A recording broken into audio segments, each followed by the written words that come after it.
Okay, I will live. I'll quickly take this off. Yeah, sorry guys for the delay. Yeah, there were some unforeseen technical difficulties, but everything's good now. So, as you can see, we're working on something different today. It's actually a sculpt I started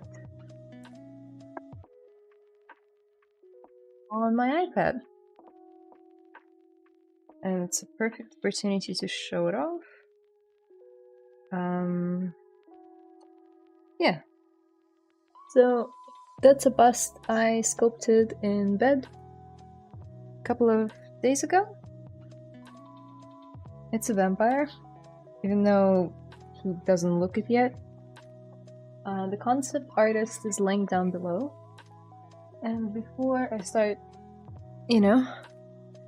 going on and on, my name is Layla. I'm a 3D character artist working for the animation industry and games industry as well. And yeah, today we'll be sculpting a vampire. How are you guys doing? Can you hear me well? Can you hear the music well? Let me know. Ooh. Okay.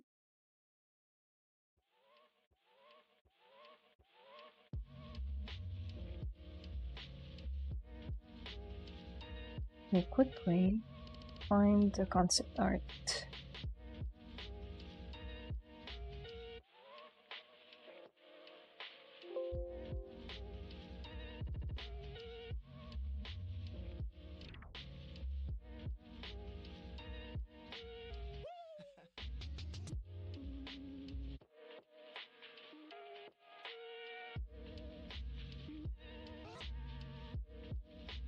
Hello, hello, welcome, we're Maddie. Hello, 3D Manic.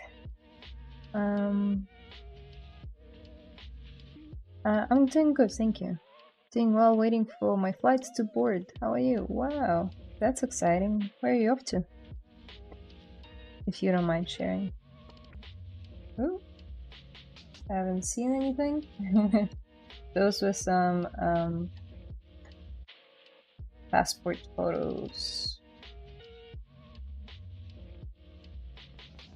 And I mean, nothing secretive, just not the best photo. So that's the concept art by Yulia Pitsina. The link to the concept artist is down below. As always, I'll either overlay it, or I can also dock it. Like so, and I can replace it.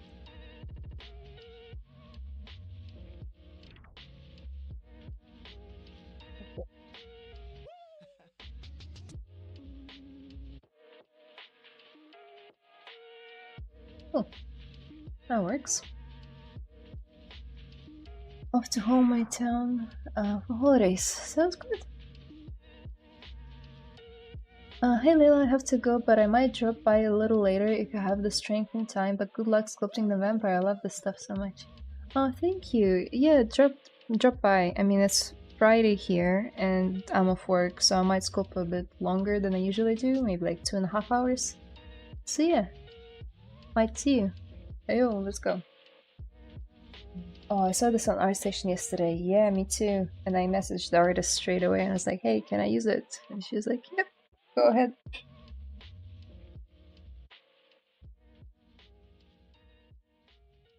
Oops. Okay. Let's get into it. First of all, I was sculpting on iPad without really overlaying the image. There isn't a spotlight as we know it in the PC version on the iPad yet, as far as I know. So I wasn't able to do this. So you can see some discrepancies already, which is what we can address today. In case if you missed the time-lapse though, give me 1 second. I'll show you guys how I sculpted the vampire to this point.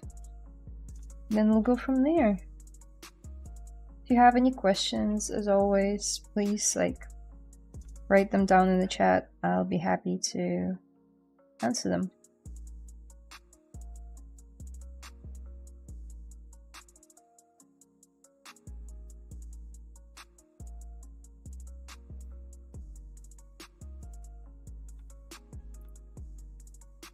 I've seen this concept. I like the C version, by the way.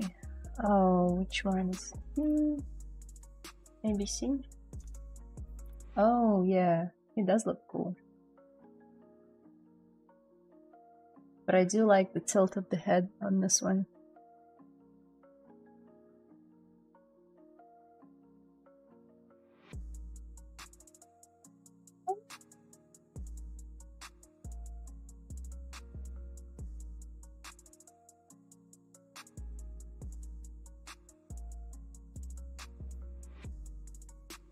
Here in one of my screens now.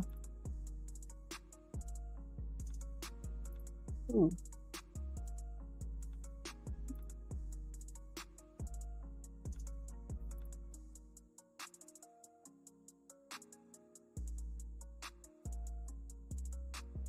There you go.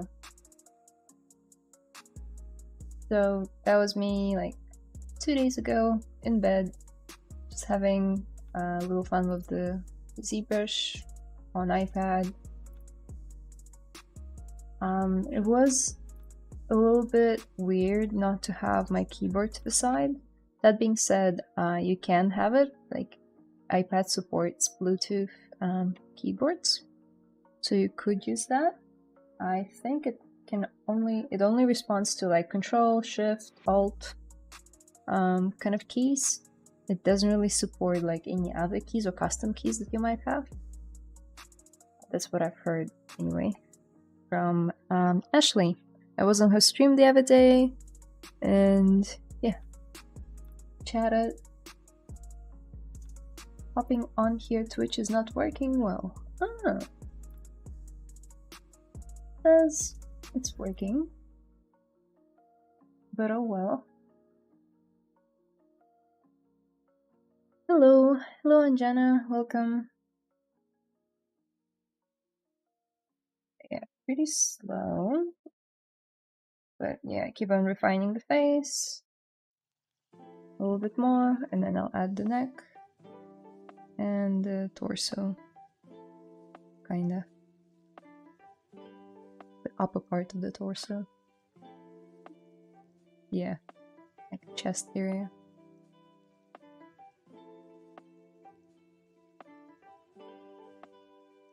So this video is just to catch you guys up to speed on how I got to where we're now.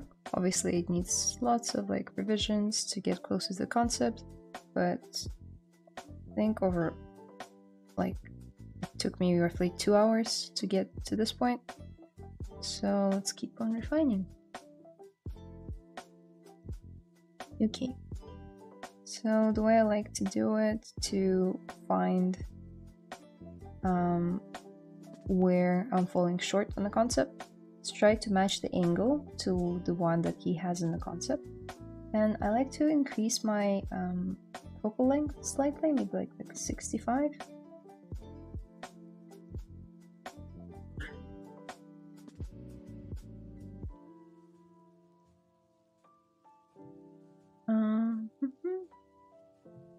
To be honest, I prefer the on-screen wheel over having a keyboard for iPad. Ian has been sharing teasers for the new version with the ZModeler brush in iPad. Ooh, nice. Cool. Lost my train of thought. I got used to it after like 2-hour mark, I think. Maybe hour-and-a-half mark. I just got used to the on-screen wheel, but I do feel like a shrimp, just like Ashley said yesterday, that she shrimps a lot when she's sculpting on iPad, and I can totally relate. I do get into like the most horrible posture you can have when I'm on iPad. But that's on me, you know, you can probably make it healthier. Okay, let's line it up. Maybe let's line it up with the eyes first. And then we'll go from there. I can see straight away there's a bit of a tilt, so maybe I'll tilt this first.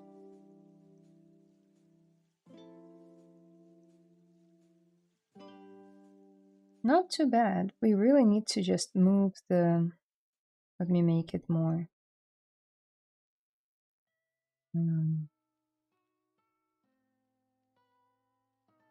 Forgot the word. More vibrant. So yeah, we need to move the nose up and the lips up. Obviously, give him some fangs. Push the ear back. Push the whole head back, seems. Then the neck is not too bad either. Quite impressed with myself. Kia ora, kia ora. I've had the shrimp posture with iPad too.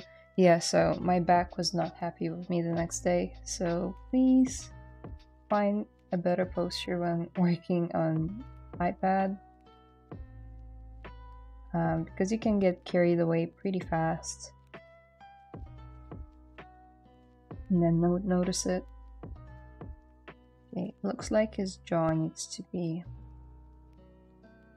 quite a bit wider too.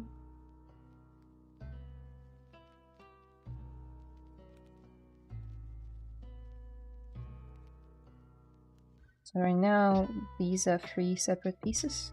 That's just how I like to how I prefer to work. Man, my tongue today. And these 2 are also separate.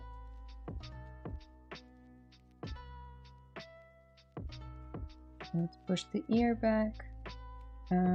Might need to mask it first though. Grab a lasso. Yep.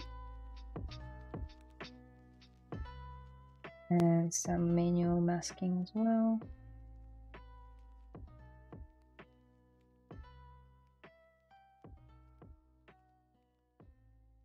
This is probably fine. Some smoothing. Place the transpose tool where you want it to be. In my case, it's kind of like in the center of the ear canal. Now, let's push it back, tilt it, maybe scale it. That looks about right. Ooh. Yeah, we'll need to fix this, but nothing too bad.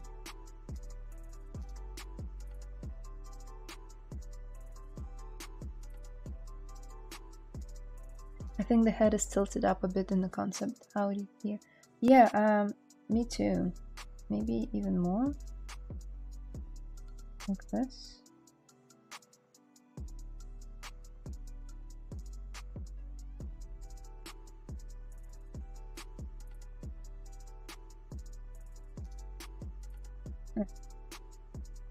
Well, let's go with that for now.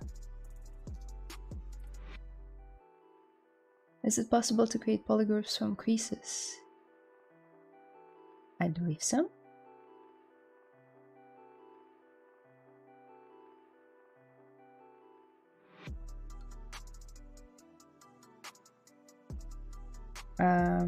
What am I doing?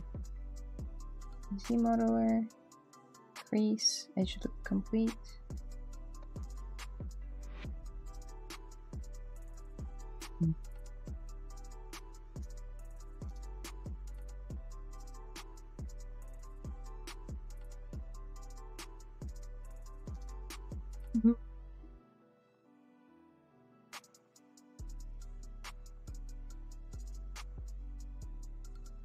Maybe not. What did I think was possible? I know you can put down like a stroke thing with creased edges, but it's not really helpful here.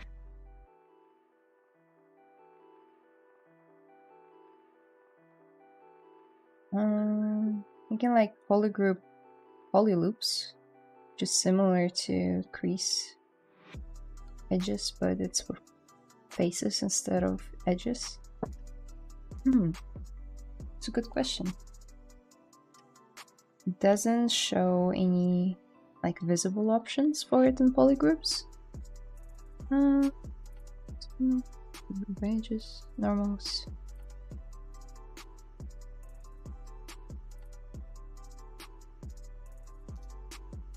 You could, instead of doing the crease, you could do mask and then edge loop complete, which is basically selecting the same edge loop that you would have chosen with the crease option. I know it's not ideal. Then you can invert it and just Ctrl W, and this way you have different groups, different polygroups.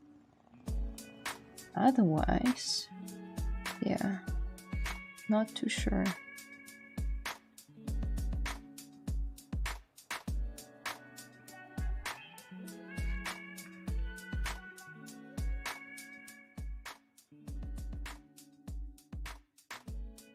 Okay, let's remove that.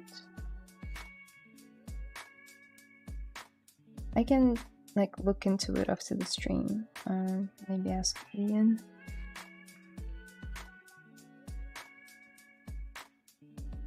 Maybe there is a way, I just need to think about it.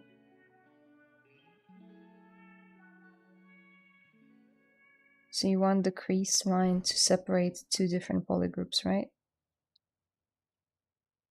Is that the idea?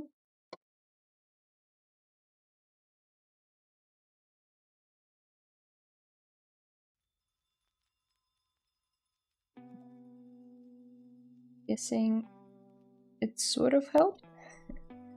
Yeah, sorry, I'm not sure if there is an option to do it from creases straight away,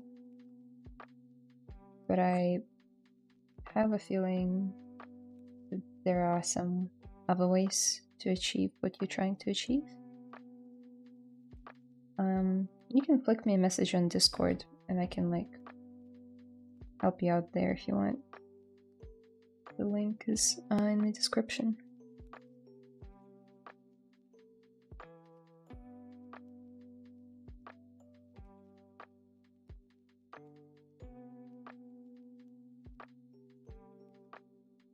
Hello, Defeat Studio, welcome.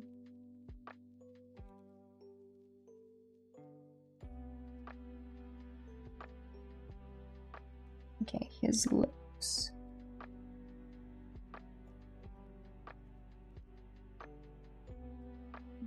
This needs to come up. Let's do just that. Maybe I'll do it on the layer.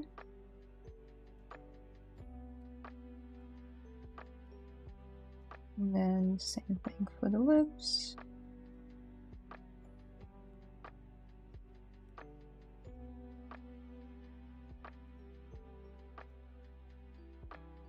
And they look bigger on the concept as well.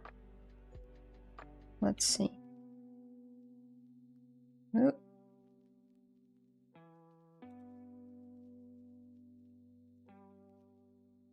Yeah, that's not bad.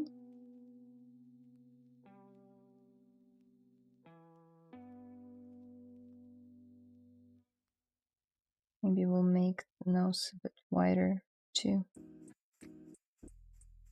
Layla, how have you been? I'm good, thank you. How are you? Have you ever watched Severance? No, but I've heard lots of good things about it.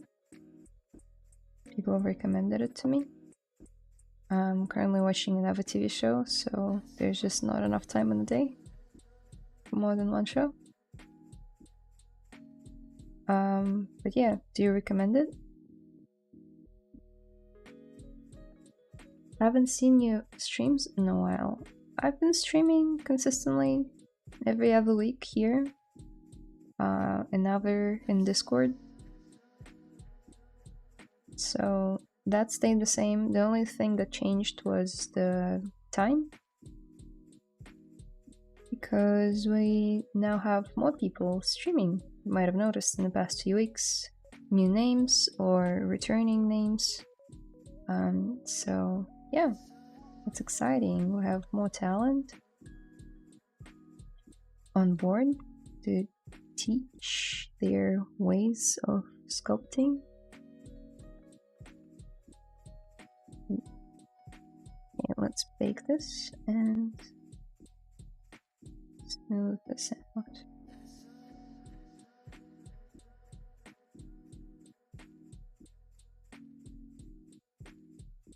How to make a mesh transparent or like X-ray? There are a few ways. If it's just temporarily to see through stuff, there's transparent slider here.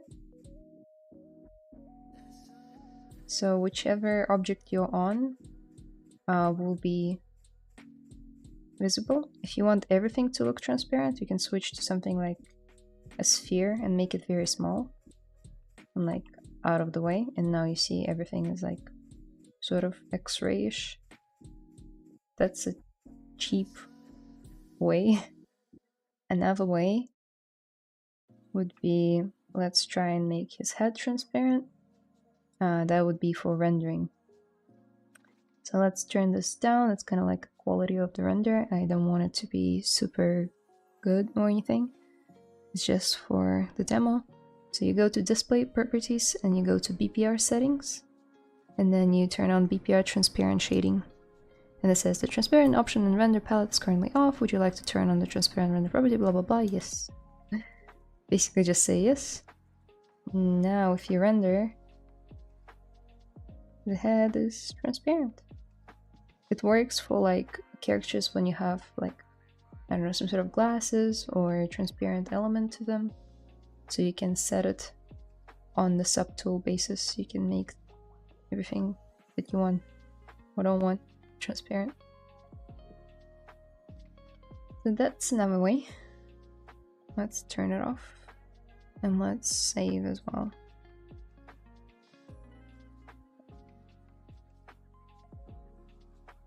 ZBrush. I'll probably want to do like a full pipeline on this guy.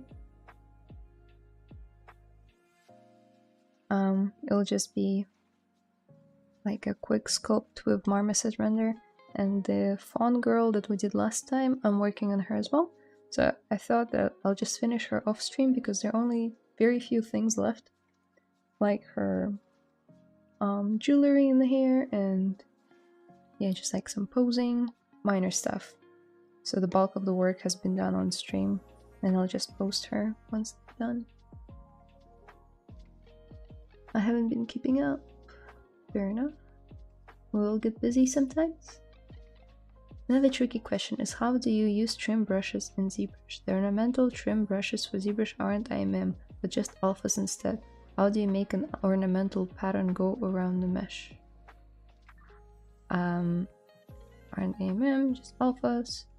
Yes, so usually trim brushes will come with like the brush itself as well. Otherwise, let me see.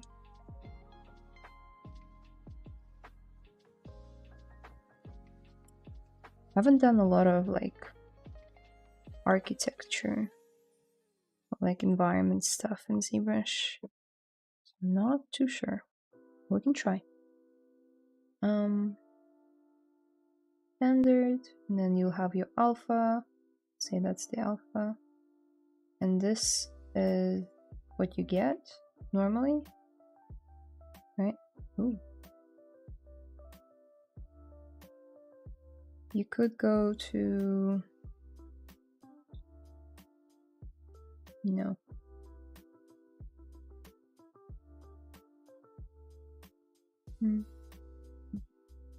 Where is it?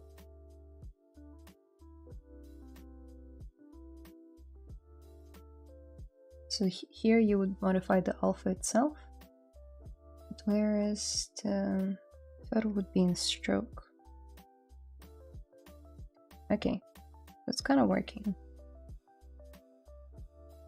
So because I have lazy mouse turned on, I can go to stroke and adjust the lazy step, similar to what you have in Substance Painter, you can just do this.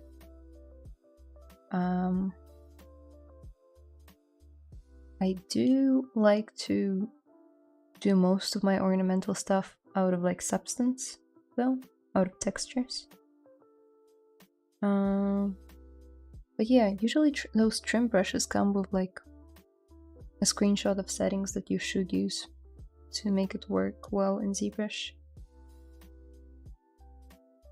Otherwise, what kind of product is that? So that would be one way. Another way,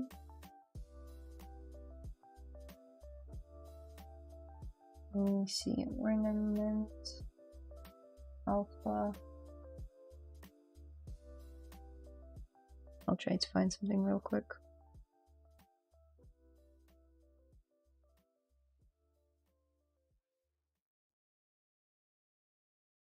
Okay. Ooh. This looks fun. I hope it's tileable. It doesn't look tileable. So the trick is it needs to be a tileable trim brush. Otherwise I don't see how that would work smoothly. Okay. Save it there. So let's see an example with this piece, right? It's something cylindrical and you want to wrap an alpha around it. So first things first, we need to make some UVs. And one of the ways to control the UVs is to enable control painting. And let's attract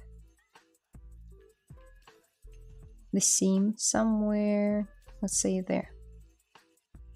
Now go to Z plugin and you say unwrap. It does its thing. To check the results, you can flatten it and we can take a look. Okay, awesome. Now one thing I would like to do is to rotate it slightly. Something like this. Ideally, I would have it like dead straight. Which we can do manually by like grabbing the edges and straightening them.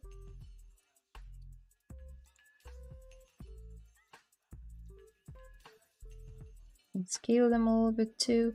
It works very similarly to how any other 3D software would work, like Blender or Maya, 3ds Max. So whatever you do here, you can like manipulate the UV shells in so many ways. Okay, let's say that's done. Unflatten. It might seem like a lot of steps, but it's not, I promise.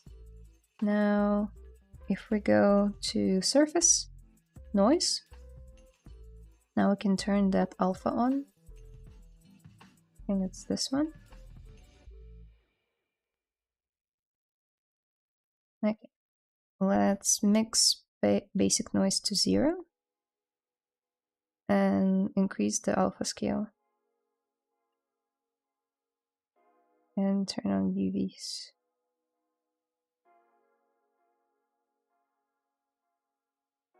That would be another way of doing it. Can kind of see the effect.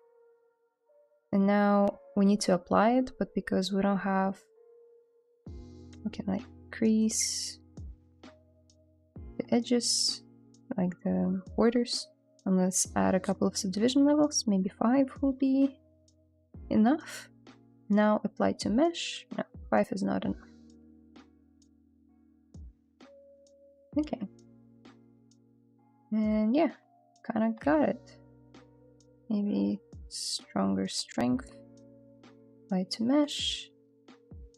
There you go. Kind of have it. So those are 2 ways. There's probably another way that is less time consuming, but that's just what comes to my mind.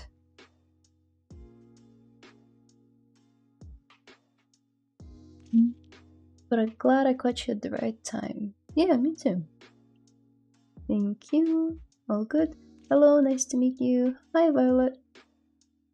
Nice to meet you too. Do you know how to use a carving tool without affecting the inside of the block? For example, when I'm carving one side of the surface, the other side gets pulled along, which makes me quite uncomfortable. Yeah, that's actually quite simple. So by carving, you mean you take like clay buildup or standard brush and you start carving. But what happens is that you are affecting the other side, like in case of this year. If I started to carve, it would affect this side as well. So to prevent this from happening, you need to turn backface mask on. And now no matter what I do here, it will not affect that side. So this can be found in brush, auto masking, backface mask. Ooh, can't see it because of the thingy. Brush, auto masking, backface mask. So you can see it turns on the bottom of my screen as well. It's just my custom UI. I use it all the time. So I have it on my custom menu down here.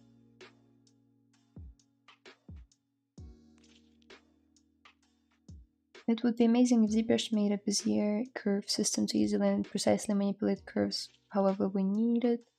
The current system is too much of a hassle. I see what you mean. Maybe in the future, but I don't really struggle with the way that IMM curve brushes are currently set up. I think it comes down to how you use it, and there are more ways than one. Because I see people use curve brushes, and sometimes they'll complain and say, "Oh, it's really hard to use," but it's really just knowing all the features that can be used in conjunction with the curve brushes can really help. So don't give up on curve brushes yet in ZBrush.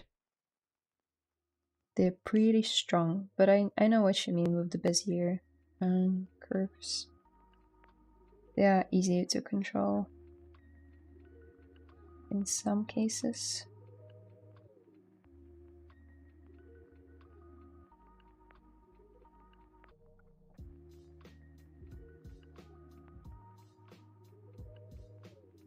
Okay, so before I start getting too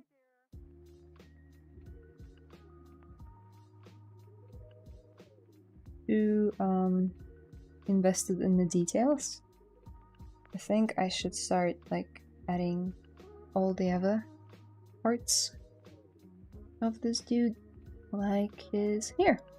That would be a good start. Thanks, so make trims on a clean mesh and then merge it with the rest of the mesh. Yeah, that could work. Okay, thanks for the tip. Oh, good. I'm glad I could help.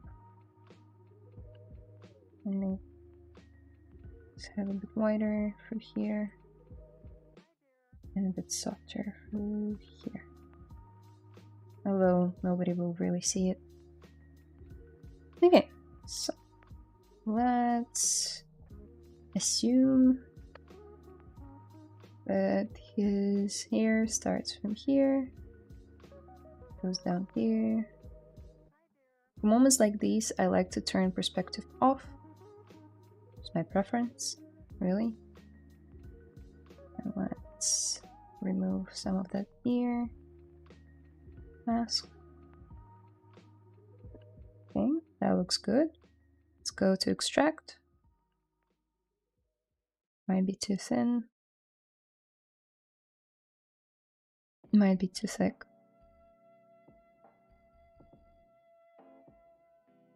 Yeah, that's great. Now, Dynamesh. Ooh, what happened here? I see.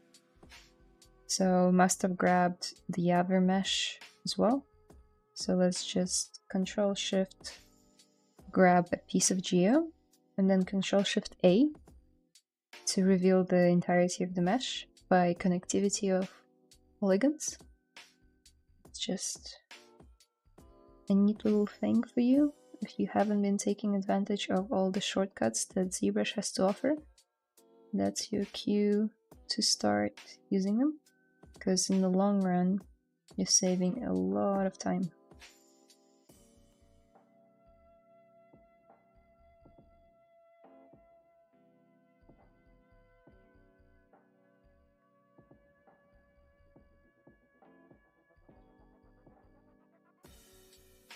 Okay, I don't think his hair really grows from here. Maybe it does, but it's like pushed back on the concept. I forgot to turn the concept back on. There it is.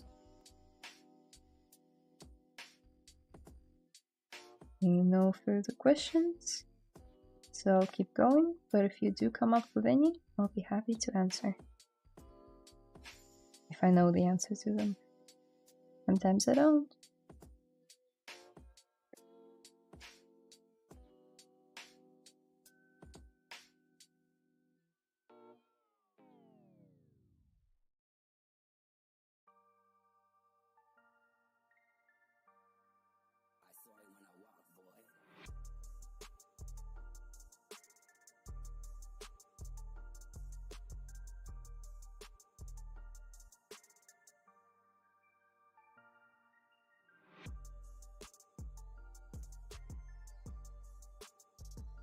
Grab our snake hook and pull out like a noodle here. And push it into place as well.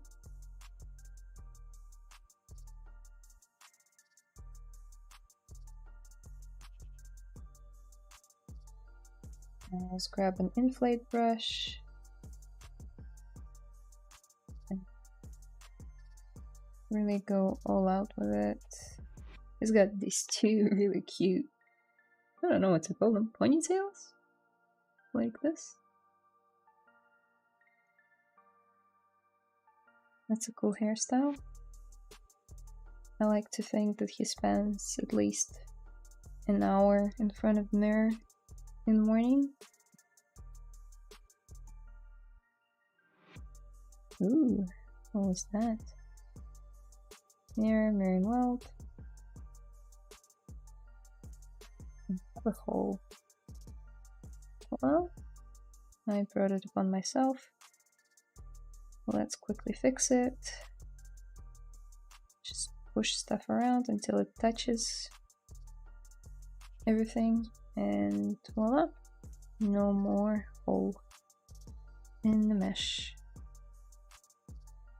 Oh. Now, snake hook again. Mirror is a vampire. Sorry.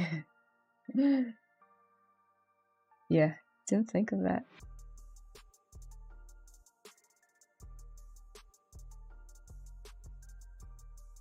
Fair point. I'll try not to mirror too much.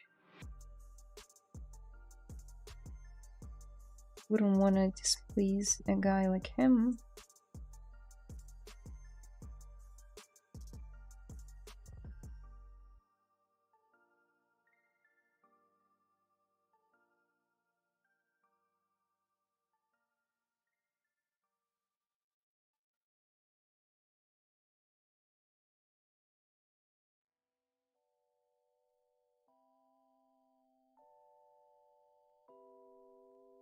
So yeah, as you can see, I'm not being too precious at all with this stage. Just blocking out the shapes as fast as I can. Dynameshing everything. I am of the old school Dynamesh team. I still, to this day, don't use sculptures as much as I do Dynamesh.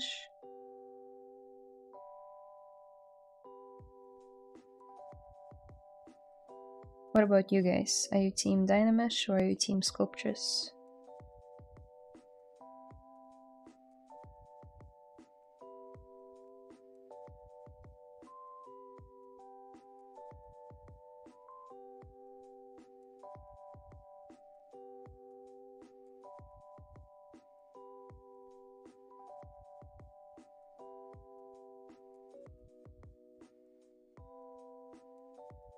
Pinch it here at the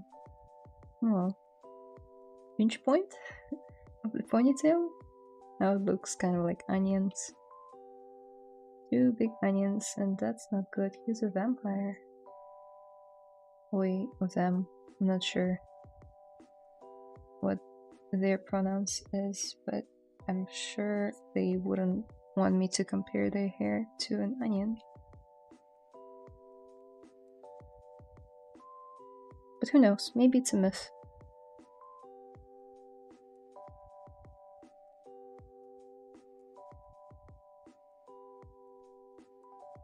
Is it possible to mirror the mesh on its local axis? Usually the mesh mirror from the center and not locally. Yes, so everything you need to know about mirroring.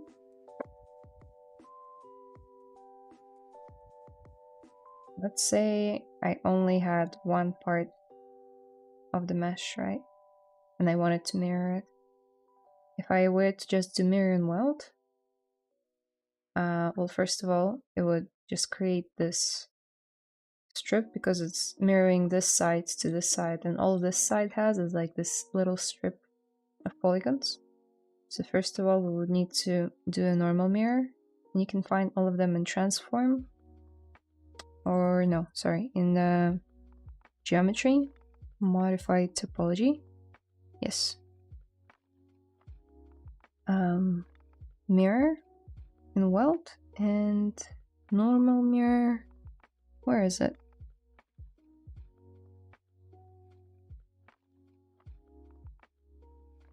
Is it in plugins? Yeah, so it's here. We can mirror it on the x-axis like this. That's one way of doing it. We have a mirror. Oh my god, where is it? I've been using the custom UI for so long, I don't remember anything.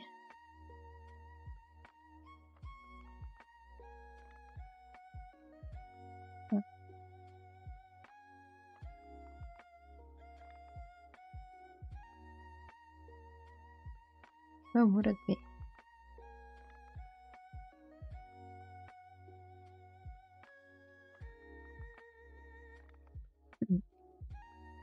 I'll have to look that up. But basically, you need to play around. Mirror and weld, that's fine. But sometimes you need to turn on local symmetry, which is normally found in the right hand side of the screen. It's just gonna be orangish for you because my custom UI is different.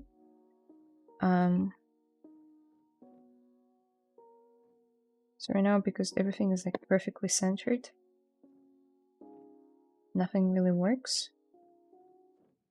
Yeah, so you see, let me move something off center and then try to mirror and weld.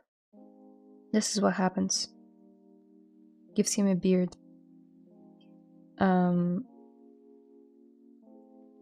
But if you wanted to say, no, actually maintain this, you know, symmetry, even though I moved the object, you can turn on local symmetry and mirror and weld, and now it works the way it's supposed to.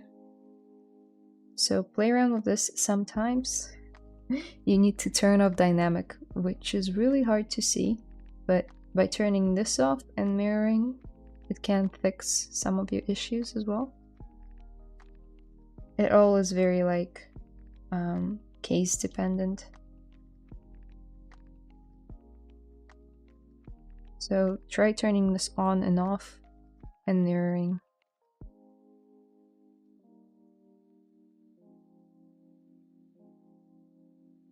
Hi, hello, Team Dyntopo.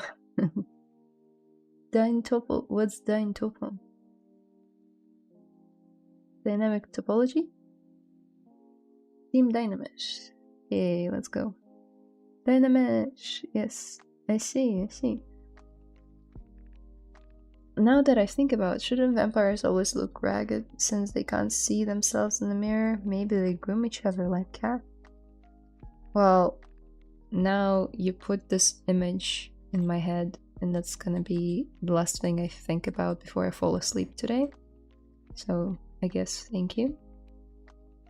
Because it's a very interesting concept.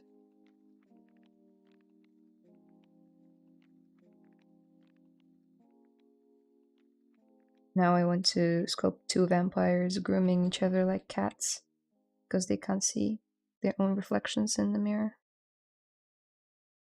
Just brilliant.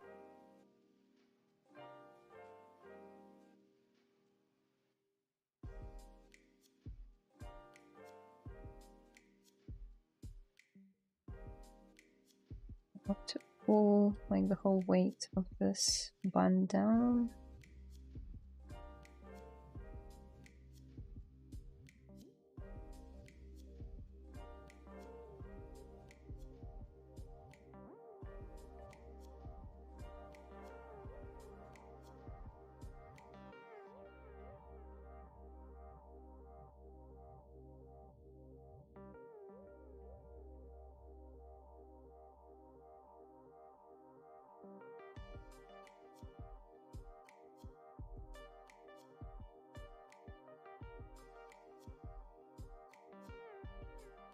Deformation.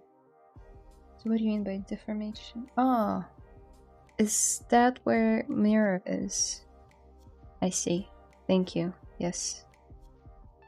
So my mirror is from here, and mirror and world is from modified topology. So there's another mirror, which is in subtool master. So yeah, lots of mirrors. Too close for comfort for this vampire though, so we won't mention them again.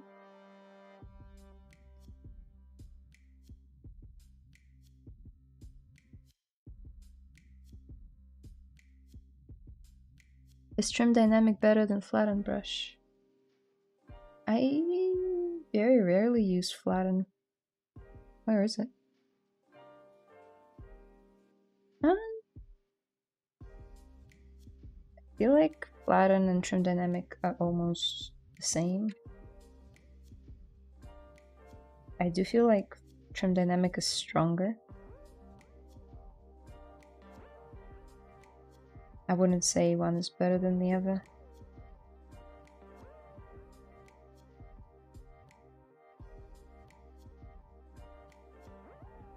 Yeah, I don't know, I could use either.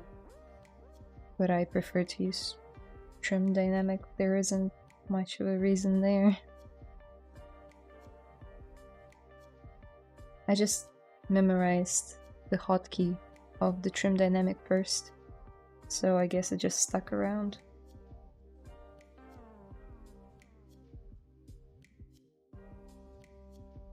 Let's start splitting the hair into sections visually.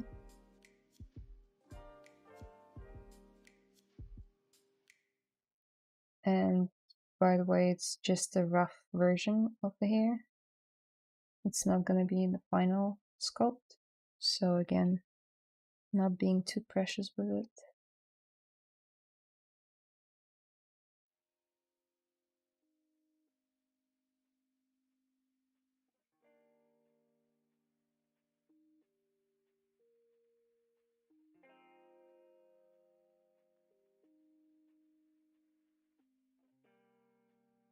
I think you can see where a button is from if you hover over it while holding control.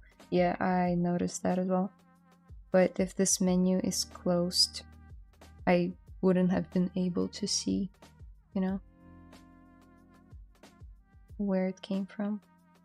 Okay, his hairline's way too high. Let's turn on AccuCurve and drag this one down.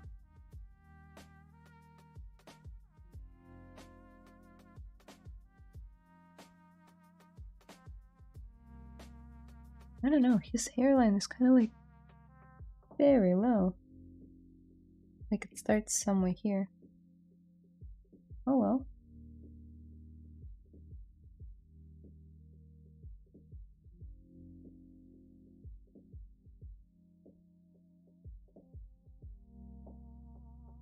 Also, I feel like his neck could use a bit of thickening, as well as his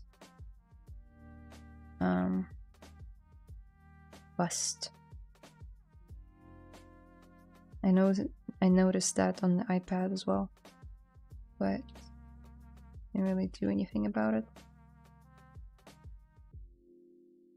Quickly turn up the hair. Want to adjust this transition slightly. Oh. How do you customize that menu? I'm glad you asked. If you go to Preferences, Configuration, and Enable Customize, the whole UI will shift slightly. Now, okay, I haven't done this in like 5 years, so please forgive me. Interface. No.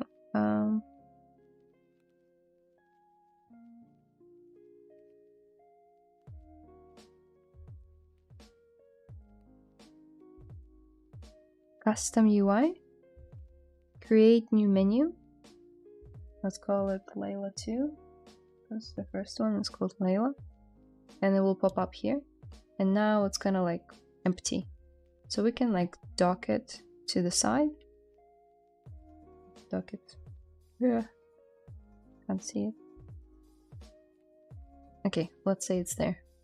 Now, let's imagine I want something like that deformation. Let's go down to deformation. Oh man, it's gonna be tough to do it, huh? Because it's up here.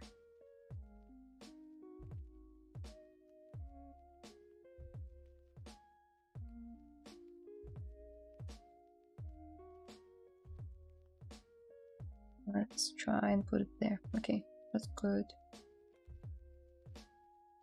Let's try that. Mirror. Cool. Control Alt clicking and then dragging something will drag that icon onto your custom menu. So let's do that with geometry, modify topology, mirror and weld. Same thing. So you keep on like building up everything you need. Let's say you wanted clay polish. Make sure to like drop it where it needs to be. Coming back to this custom UI menu, that's where we got the empty shell, empty custom menu from. You can add a custom sub palette and call it something like, why can't I rename it?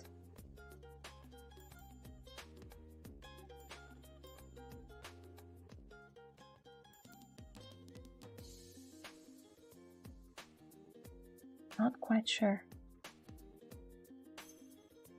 We usually can.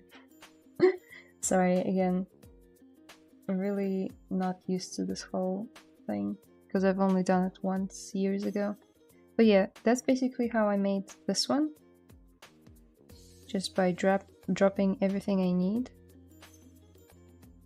into this. And to be honest, I would have now taken some out because I don't use them as much. Like blur mask, I use the hotkey for it. Sharpen mask, the same. These two could stay. But yeah, after you're done with your glorious custom menu, you can go to configuration and disable customize. Now you have this. However, if you turn off ZBrush and launch it again, it will disappear. So you need to save UI. And yeah, think that should save your custom menu. Not sure about configuration file. I usually do both of those just to be sure, but I think configuration file is different. So save both of those, and then next time you'll have your menu. And there's another step to tie it to your stylus, which is what I did. In the settings of your stylus or your graphics tablet provider, whether that be Wacom or Huion or XPpen or something else, there's usually a way to custom map buttons to keys. And how about I just link an amazing tutorial by Michael Pavlovich. I believe he did a good one.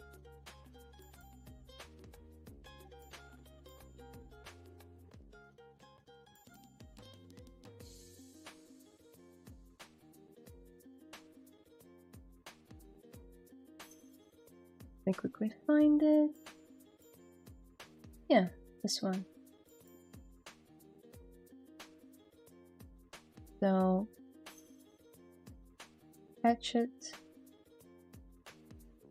Thanks a lot, and I wonder what is the key for a quick version of it which appears with mouse when you click. So for me it's 2 on the keyboard, and the way to set a hotkey to the menu, I think it's Control-Shift-Alt-Click. Maybe not.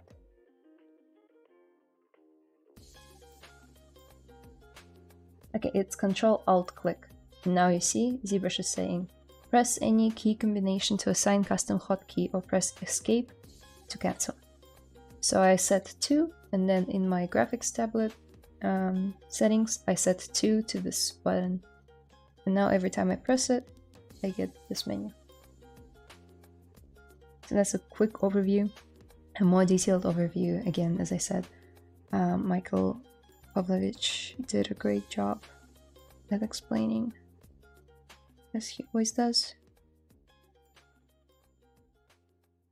Do you think that people who can draw better is good at sculpting? Have you ever met any skilled 3D artists who can sculpt better than they draw?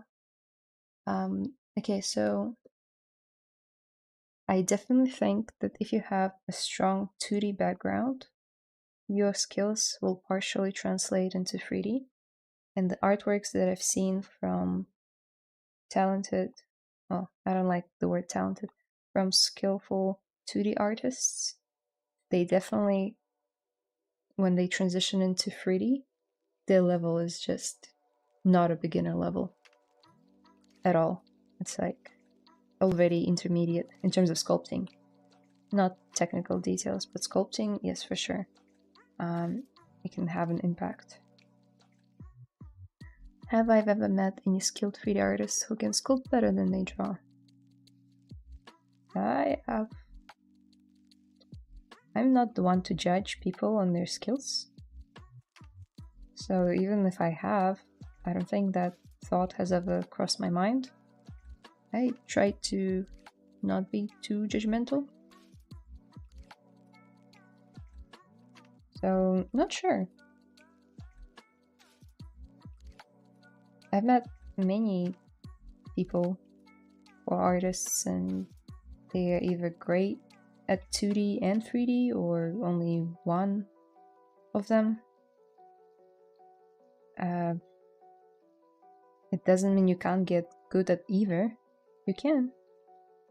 It's all about the time that you put in. But I definitely think that 2D artists have slightly easier time adjusting to 3D sculpting than the other way around when 3D sculptors get into 2D drawing.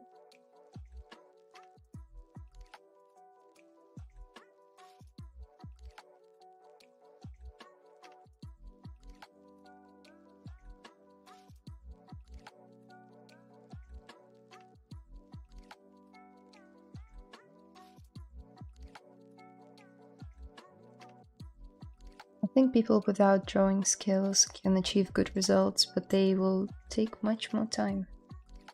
Yeah, for sure. I can't draw well.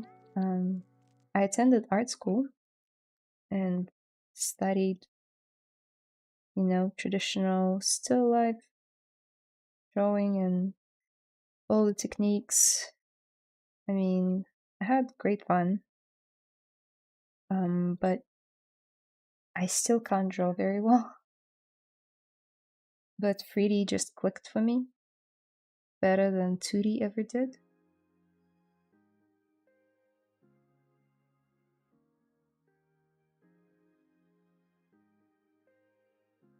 That being said, I do believe that having that base, that knowledge of like principles like composition and color theory and shape language and plasticity and what is negative space, what are primary, secondary, and tertiary forms, all of that, a good boost to have in 3D, because all of them still apply, just now they apply to 3D Sculpt.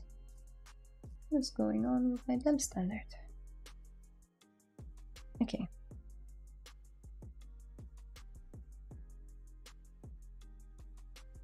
I'll have to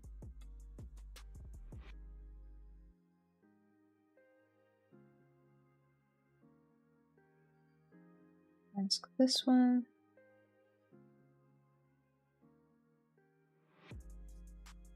Let's rotate it, scale it.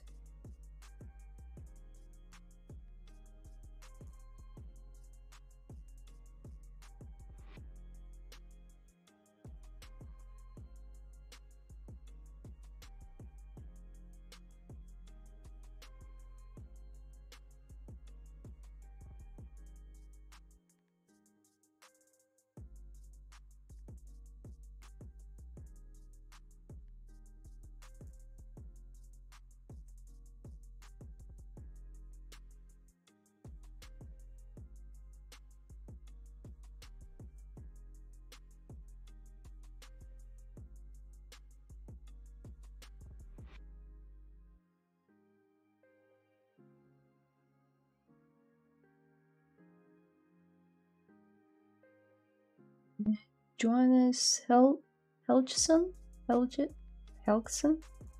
Sorry if I'm butchering the name. He's a 2D artist, but he started doing some 3D and he's already very good. It's like he used a cheat code. If you got a cheat code, years of putting in hard work into 2D, a cheat code, then yeah, he's a cheater. Nah. Gotta give credit where credit is due. All those 2D artists that transition into 3D and are instantly good aren't actually instantly good. It's just all of that hard work is paying off because the skills are transferable.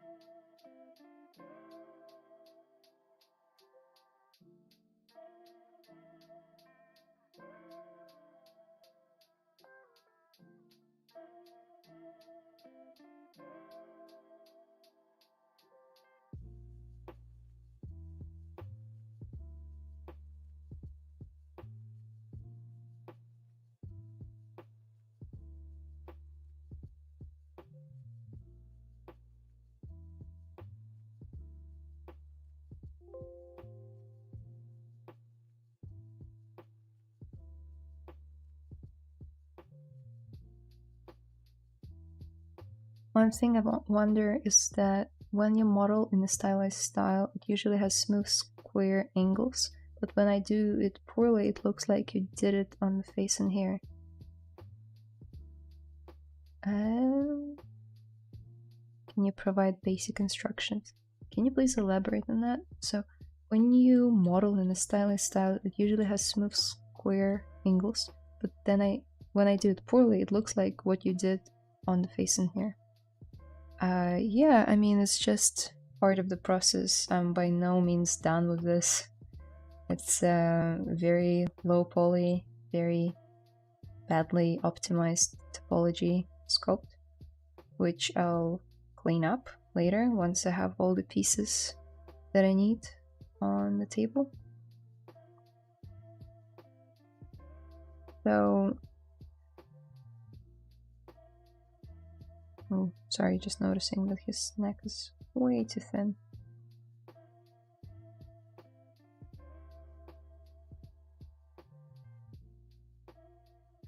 That's better. So, I would go over it. There are a few options. You can turn on Sculpting Pro and then just go over it and smooth everything out. I'm just holding down Shift. And you see you get rid of all of that mess. But that's not the way I'm gonna do it. It's just one of the ways. And you see it's instantly looking cleaner. Because you're adding more geometry for ZBrush to work with. Sometimes I like to use Sculpting Pro to fix areas like these, with little holes. Or like, not even holes, pockets.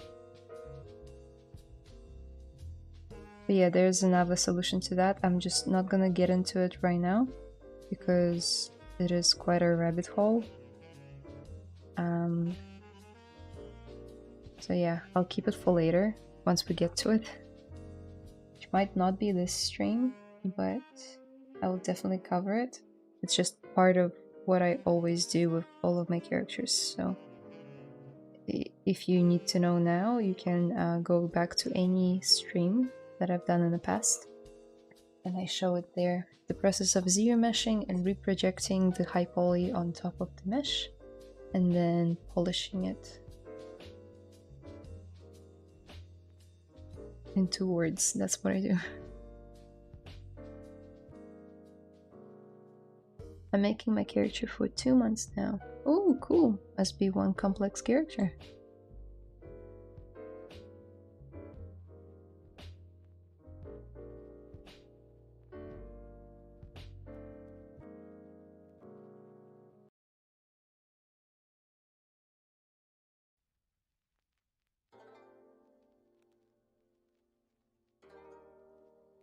What do you guys think? Do you think his proportions are good, or the torso could be a little bit bigger? Yeah, maybe bigger is better.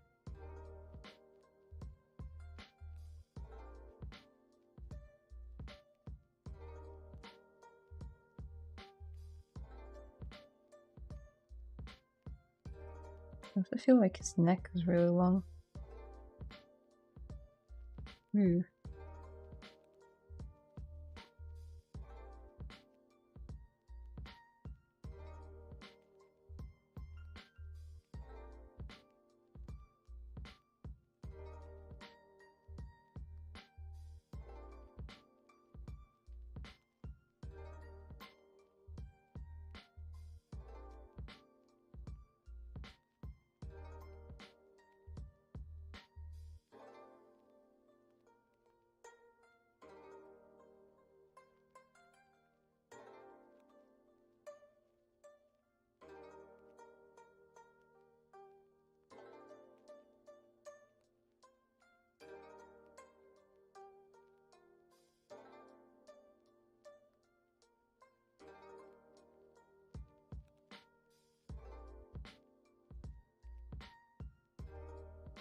I guess there's no point in sculpting his chin because it's gonna be covered.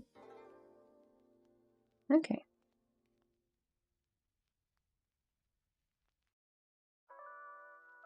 Coming back to this.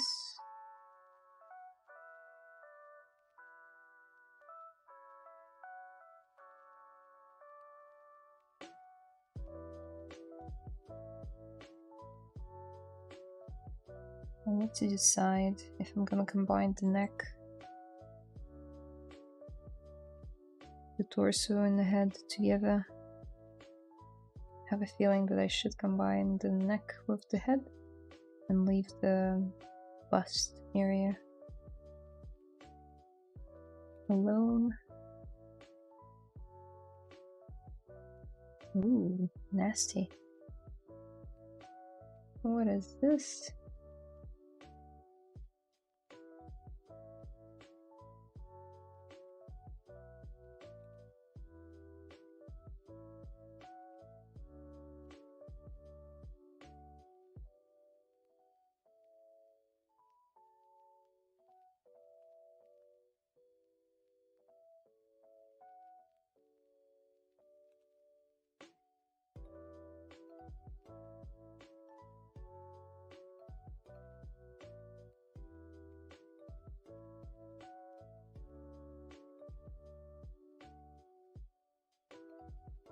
You guys are quiet.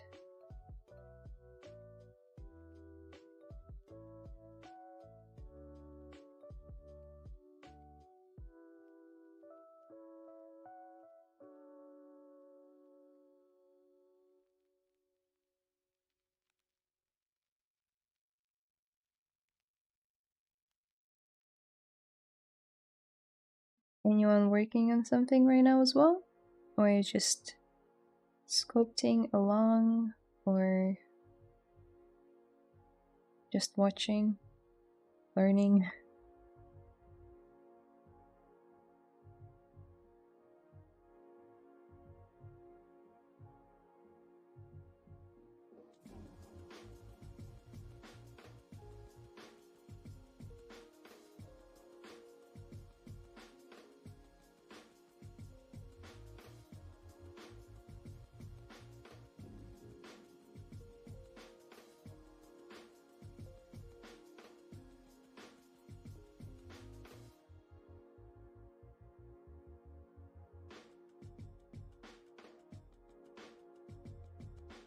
And what about the idea of a circle? Is there everyone is I see everyone's using it, right?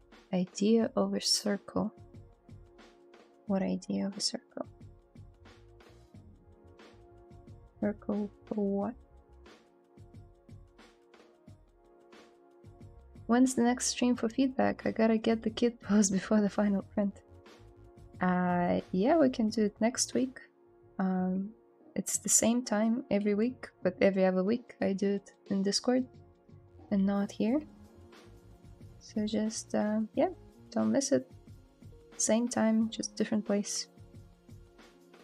Again, all the links are down below.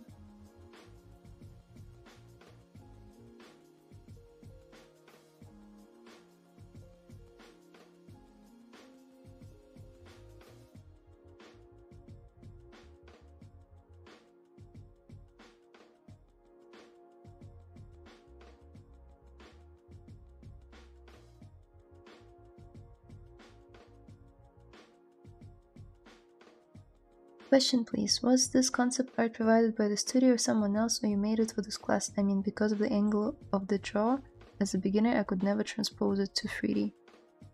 Don't say never. It's possible. I mean, I'm trying to do it. Don't discourage me.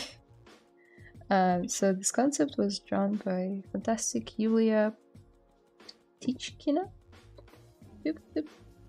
Titsina? That's her. I linked her down below. And my screen is stuck between two monitors. Again. How do you guys deal with this? Oh, there you go. Yulia Titsina. These are like 3 variations. I thought it would be cool to like maybe do a couple. Paint a couple. Different color schemes. I messaged her and asked her if I could use the concept to make a 3D version. She said yes. So here we are.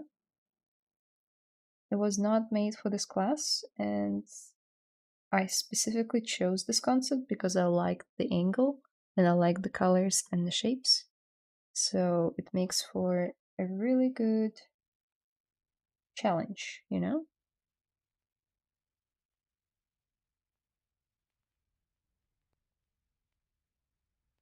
But very hard.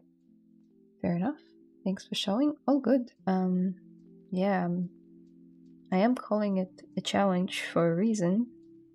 It's not easy. But that's the stuff I enjoy the most about 3D medium. When people ask me what I enjoy the most, that's what I usually say, is this challenge of translating 2D concepts into 3D world. And sometimes they won't make sense, you know? I just scale down the Eva bun and look from the front. It looks really off-balanced and weird. But from here, it looks good. So that'll be up to me on how I like manipulate the meshes. Maybe I'll make this one smaller and this one slightly bigger, so it won't match the concept exactly, but it'll be close enough to be recognizable, but it won't sacrifice the appeal of the character as much.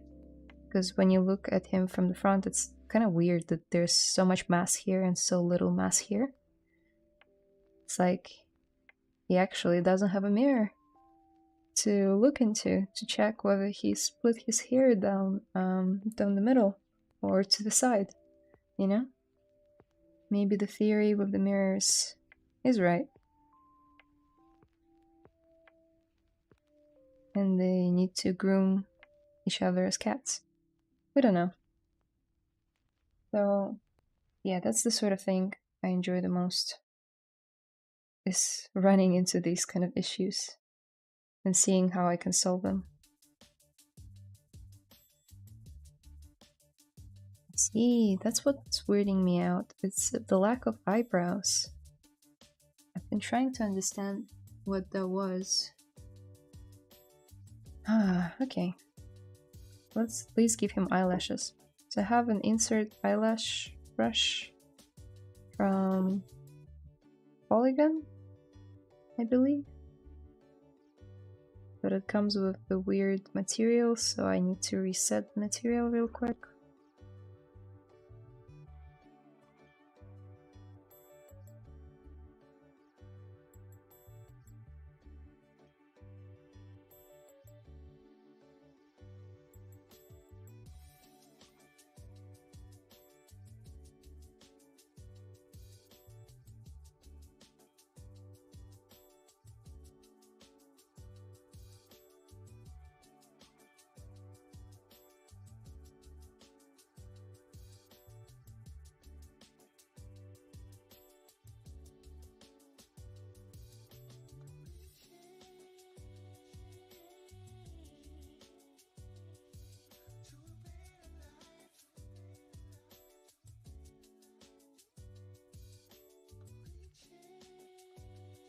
Just majestic eyelashes. I feel like they should be slightly bit thinner though. So the fastest way to do it would be to insert an edge loop and then mask this area out, delete hidden. Now extrude all polygons again. Because I'm extruding backwards, it's flipping the normals. So if you ever see this kind of thing when working with ZModeler, all you have to do is go into display properties and flip. And it will flip the normals and give you the result that you want.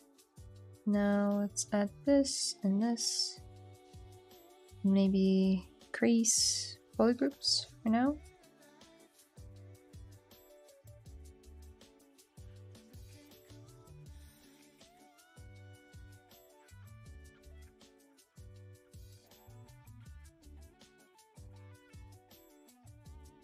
I added some support loops, so we don't need creasing actually.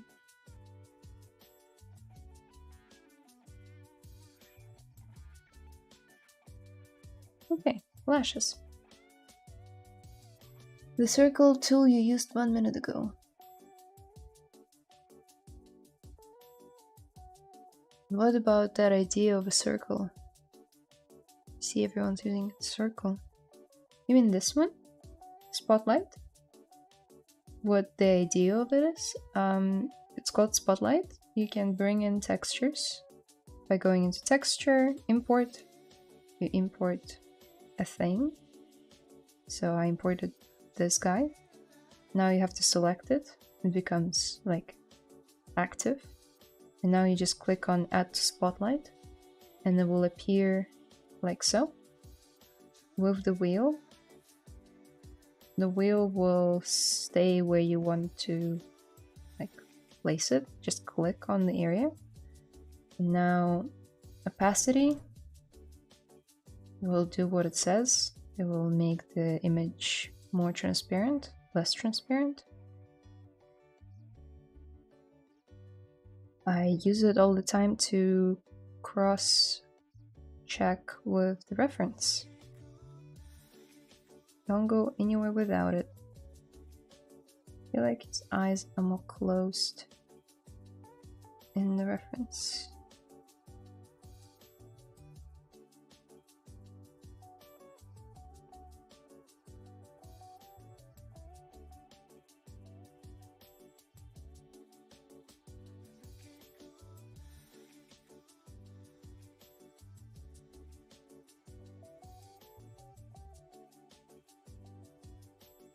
It's a very useful tool that I use almost every single day at work because I'm given 2D concepts that need to be translated to 3D, and sometimes, well, oftentimes, the clients will want a very close match within reason, obviously. There's such thing as, you know, false 2D perspectives. But yeah, Spotlight is the GOAT.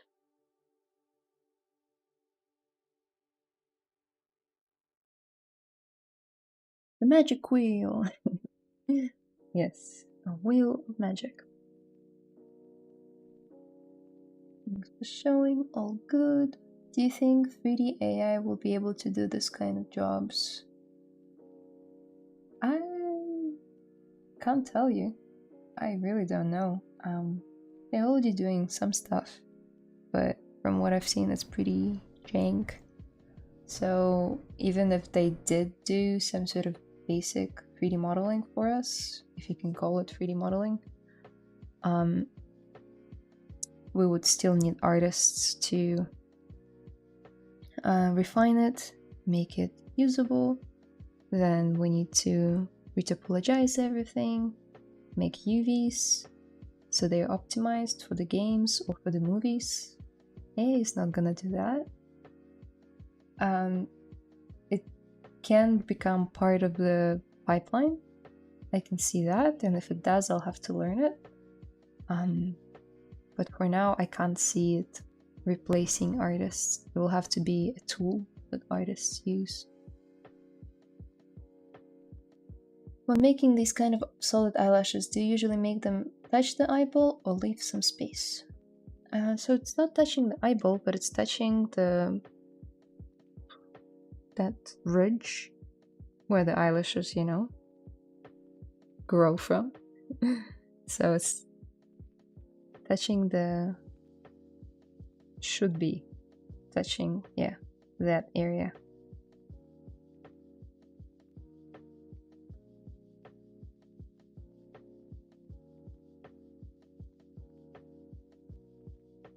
But I would usually paint that underside black as well on the skin.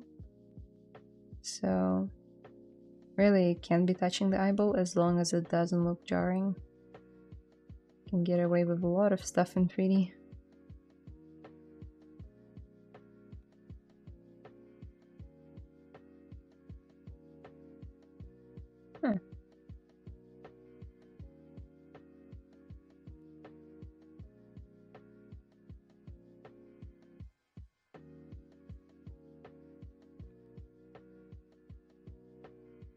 Let's imagine what his hair will look like from behind. I'm guessing he split his hair in two. Maybe his fellow vampire did it for him. If we are taking the cat theory as canon, you know?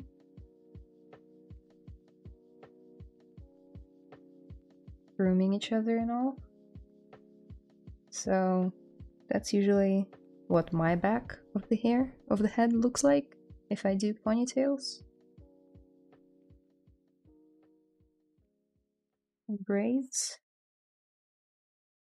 But in this case, I would, you know, go on Pinterest or Google, even though those places have been littered with AI stuff the past couple of years. I try to look for real hairstyles there.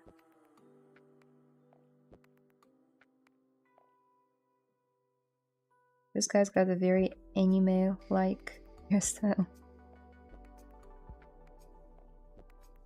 Very cute, kawaii.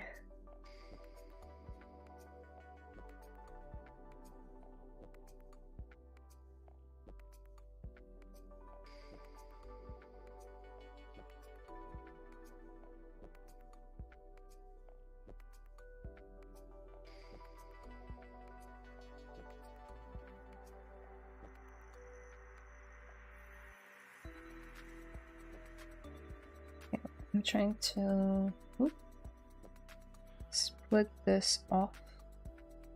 So one way of doing it would be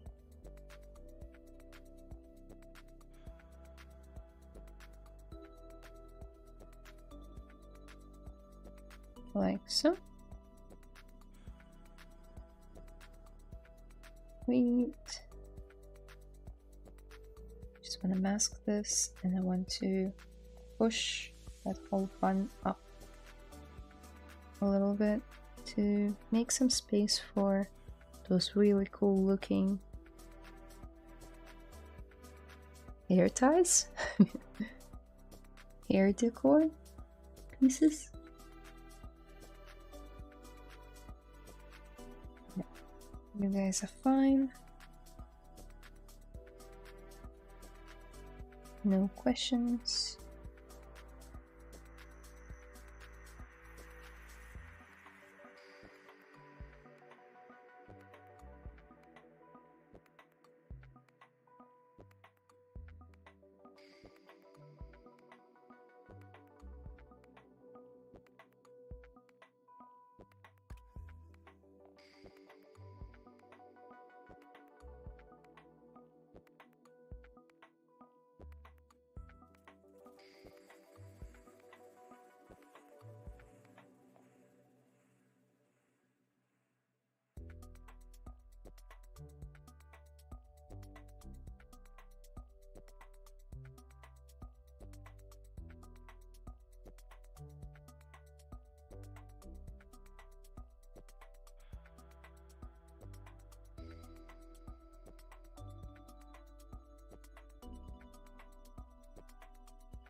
Let's push this one out a little bit. It's not intersecting with the body too much.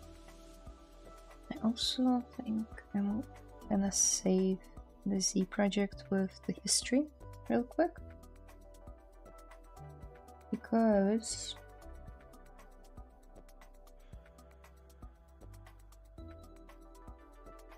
I want to make a cool time lapse out of it. Pinterest is also becoming a bit difficult to find good references, for sure, I feel ya. I've been struggling with it too. Too much AI garbage there, unfortunately. I used to love Pinterest. Now it's like, yeah, you're swimming in the sea full of trash and trying to pick out one good reference.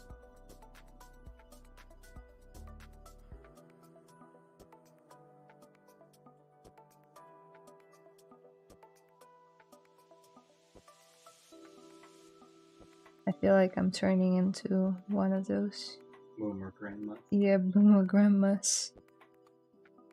Oh, Back bad memory today, yeah. Pinterest used to be different.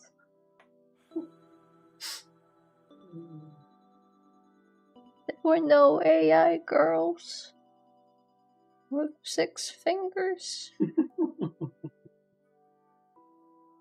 But really, if you look at, like, let's say you're looking for a hairstyle, naturally, there'll be more images of, you know, women. and all of them, or like 80% of them, will be AI, and they will all have the same face. It's like it was trained on the same person or image, I don't know.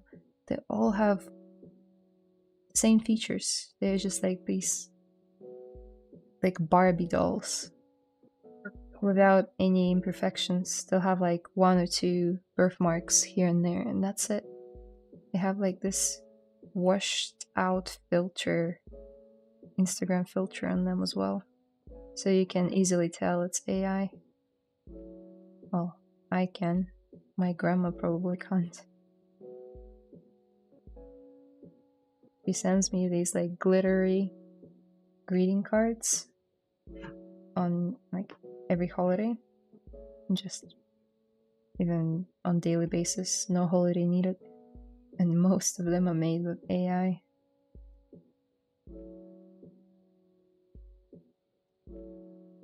The other day, because she lives in Eastern Europe, it's beginning of spring now, and she sent me a greeting card saying like, oh, happy something something, happy Monday, and it's got like these this environment of snow melting away and revealing like flowers under the snow, and then there were like birds flying, and there was like a close-up on the bird, and the thing they were trying to make it look cute, because there were 2 of them sitting next to each other, but what happened was like one bird was growing from another.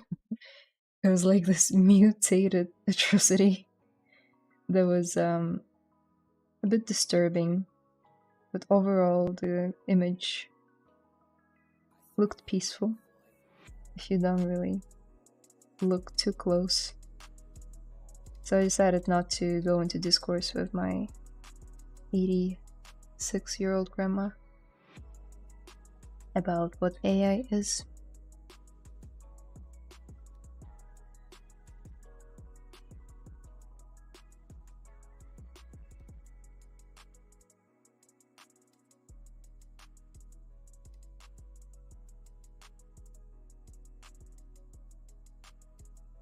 I'm back while we finish this much. Great. It's not finished, far from it, but welcome back. I'm just, yeah, playing around with the hair, trying to match it as much as I can.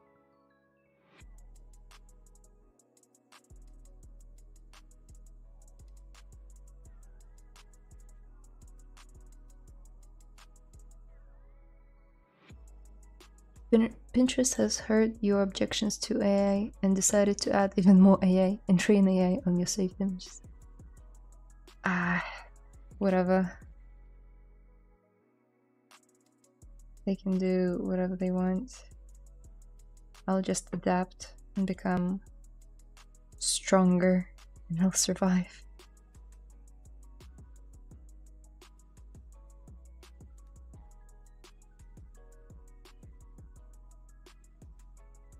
I've heard from someone, apparently,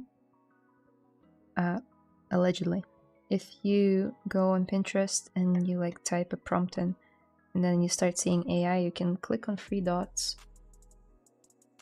Once you like opened it, there are 3 dots at the top, and you can say not interested in this. And if you do it enough time, you can like retrain your Pinterest algorithm to not show you as much AI. But it's a theory I'm yet to test, and I might do it this weekend. You know, like a small talk culture at work. You're like, oh, what are your plans for the weekend? And I'm like, oh, you know, just purging AI from my Pinterest. The usual.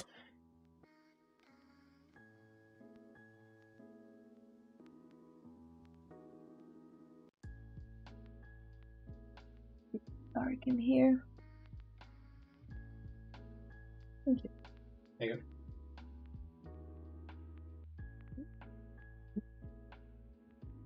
This might be good.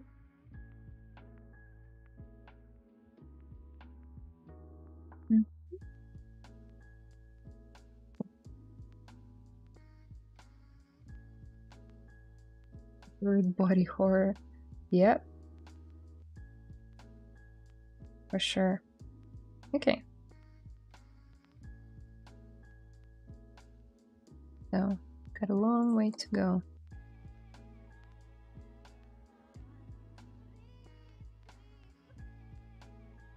Like 20 something minutes left, maybe a bit more. Let's delete this thing. And this thing. We can either, so you guys can decide, start making that headpiece, that mask thingy, and the chin thingy, or we could give him some clothing. What do you think? I once found the actual human source of a style that the AI is often using, and she was drawing for 15 years. You could see her old crap on DeviantArt and her progress, all that just to be ripped off by some script depressing. Yeah, I mean, it is terrible, but man, gotta move on. Gotta keep on doing stuff. Doing your best to like put up no AI tags on ArtStation, which apparently protects your artworks from being used in the AI engines. That being said, doesn't prevent anyone from downloading your image and then using it to train something. They can still do that, but it's a lot more work for them, you know? So, yeah, just best practices should be done nowadays. If you're an artist and you want to stay in the industry and, well, don't want to descend into the state of despair, then yeah, just gotta move on. I know it sounds harsh, but it is what it is.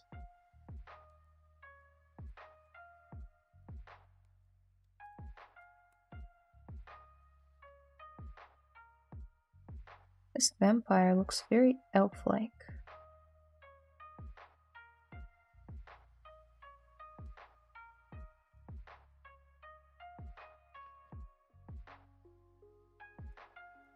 Helmet. Okay. I wouldn't upload 3D models to 3D online viewers like Sketchfab unless you really need to. They will get scrapped by AI. I mean, anything will. I do post my images online, so they probably get used. I wouldn't upload to those services like Sketchfab or Marmoset Viewer even, because I've heard rumors, but I'm pretty sure they were legit, that those models get ripped from the viewer file or viewer thingy that you use in your web browser, and then people can like resell your model or upload it somewhere, or you know, do whatever they want with it. It's really not cool.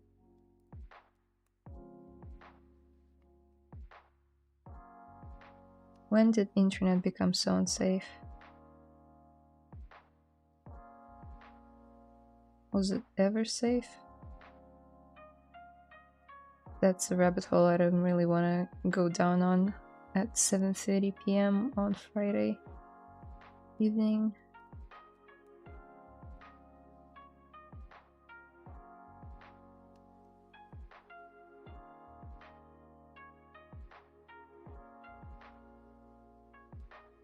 Okay, so the only person said helmet, so let's do a helmet. Let's combine the head though, because before I do the helmet, I would like to have a flowy topology. So one person asked me about like stylization and how to make it look better, cleaner. So this is for you. I will be going over the process that I always do now. So let's combine. Oh, I don't want to lose the progress though. Let's save history.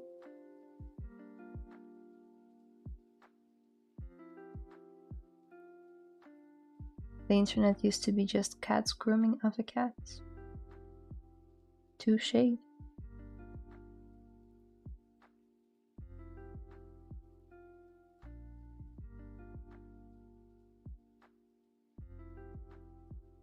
Let's duplicate the head and duplicate the neck, just because I want to preserve that history for the time lapse. So now we can just merge down the neck and the head. I don't really need to... maybe I do. Let's merge down the torso as well. Where is it? Okay. So...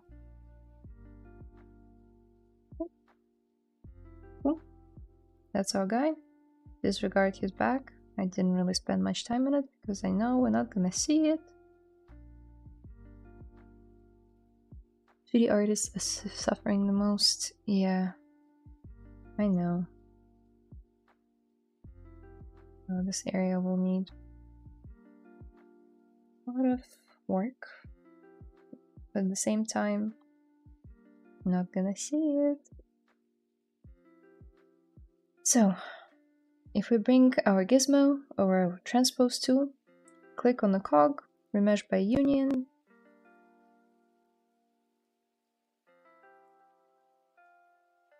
Looks nice. Let's inspect some areas though. So here, I'm having some things. So if we turn off the line, the line, we'll be able to see just the polygroups with their color, no lines. What we need to do is take our move brush and turn on topological.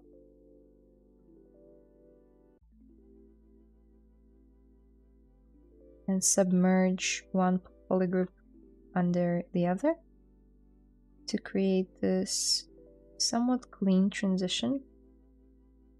Also, why do I feel like my mesh isn't symmetrical? Yeah, it's a little bit not symmetrical, it's fine. So I just did quick mirror and weld. Okay, let's inspect other areas. That looks fine. Not gonna open his mouth. He's got a bit of an open mouth on the concept now that I look at it.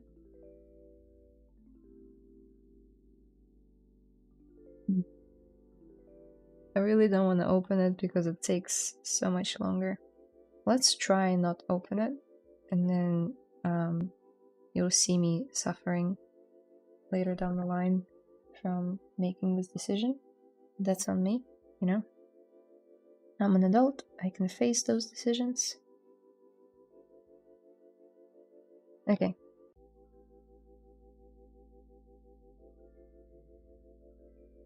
Remesh by union. Waiting. Observing. Everything seems to work fine. Cool. That's good. Accept. Now what we could do, we could paint some more polygroups for ZRemesher. Ooh. None of this. Like this one. And like this one.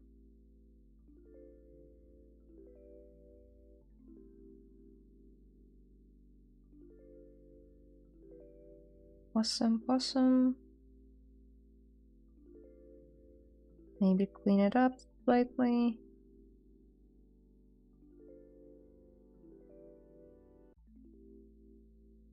Oh.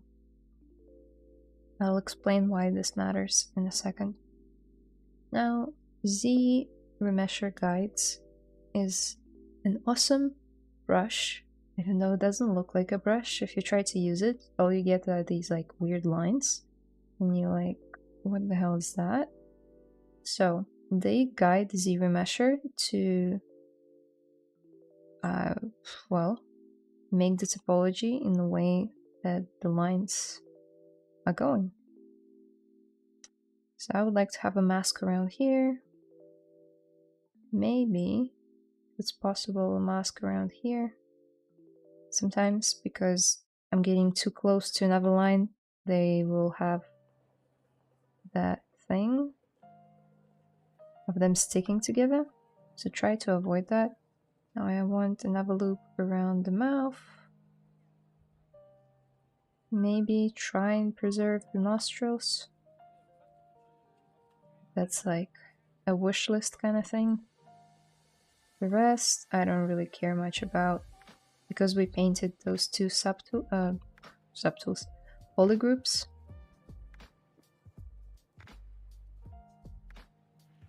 This shouldn't be necessary, but let's keep it anyway.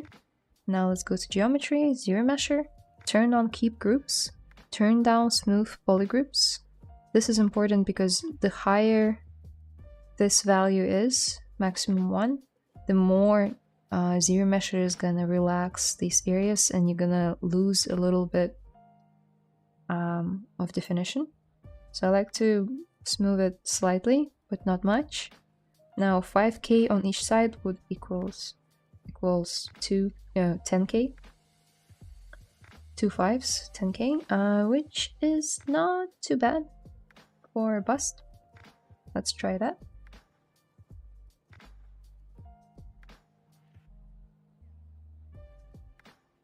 Why do you use 2 different meshes for head and the face? I just like to block out my characters this way.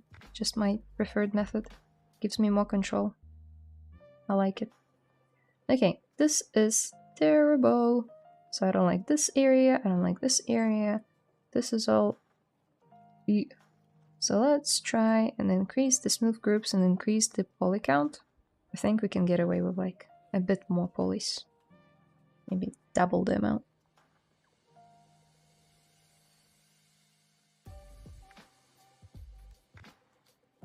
That's much better.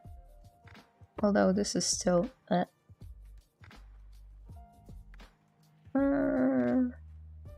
Okay, let's try this thing. All the areas that I don't like, I'm gonna take my smooth brush just by holding down shift without the Sculpting Pro. That's important. And let's just smooth out the areas that I don't like. Don't like this. Don't like this. Let's just smooth it very slightly. Don't like this. What can happen there? Don't really like this. Or this.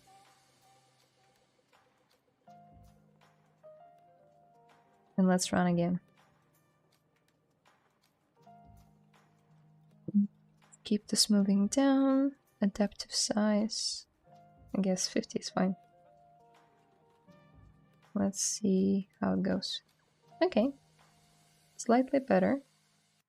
But now we lost some definition, which I'm not too worried about. But I'm not happy with this still. What is going on there? She's got a lot of talent there. Oh, I thought you'd think so. I was a model back in Texas. Odd. What we could do, we could go to Deformation, and before doing ZRemesher, we can polish by groups. But after this, there'll be no more distractions. Which will smooth out the border transition between the groups. Also, we don't really need 2 separate polygroups for these two, so we can just combine them. Not sure what happened here. I think I know. When I did the lasso masking here on the eyelashes, I accidentally grabbed the back of the head. So let's just restore it to one color. Let's ZRemesh again. Just with higher values this time. Let's hope for the best.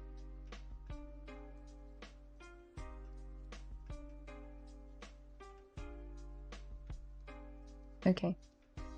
ZRemesher is really not liking me today. Again, what are the... Some areas are just atrocious. Some areas are very well done. Like, I like what's going on in here. I really don't like a few areas here and here.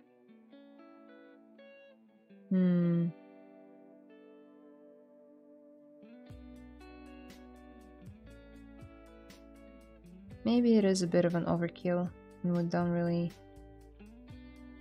need separate polygroups. But these... Nope. Okay.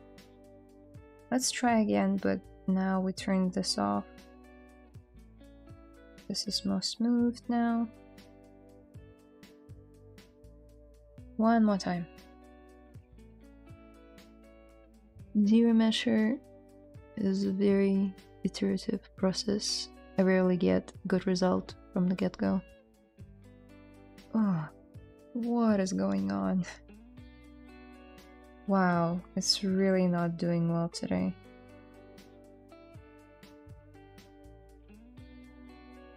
Oh, yuck. Fine. Let's move this and this.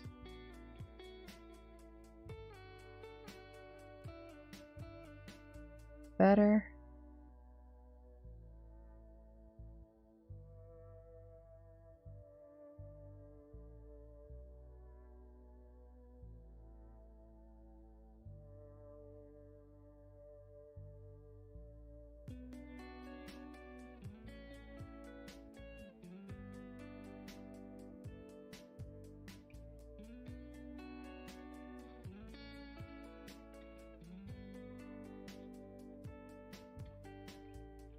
Okay, I think I can live with this.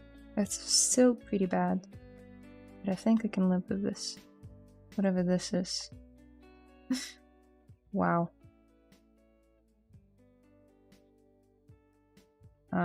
This is also not ideal. Oh well. Now that we have whatever this is, not too happy, but could have been worse.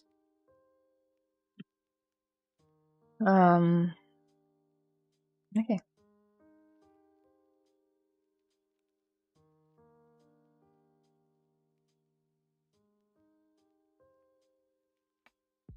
Let's duplicate it.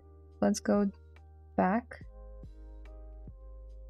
in history before we did the ZRemesher. Now I'm gonna turn everything off except for these two.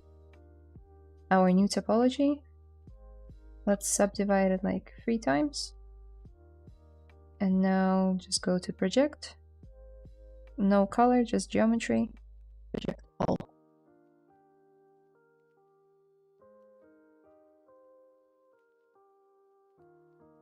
And watch the magic happen. There'll be some areas that won't like it, like that problematic area on ZRemesher, as you can see. Well, we can relax it a little. Plus it's within the eye cavity area, so not too worried about it. Yeah, that's fine. So now, why was I going through all of that pain? Well, it's because now I have subdivision levels that I can go up and down in. I can now smooth out this ugly seam that I had from splitting the head into 2 parts. It's just how I like to work. Can't really explain. Just the way my brain is wired. And turn off the backface mask. I can relax all of those ugly areas. Might be easier to see if I switch the material. See all of those bumps.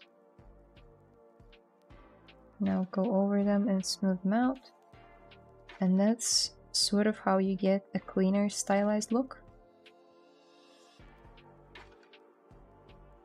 But the same process is correct for realistic sculpting as well. You would need to ZRemesh and project stuff back when sculpting in realism as well. So it's not just stylization that uses this approach.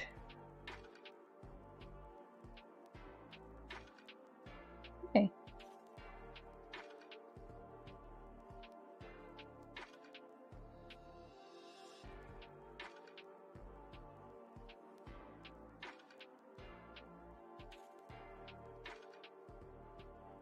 I can smooth out this transition as well. Now I can work on the neck area later. Or not, because you know, again, in the concept, can't see it.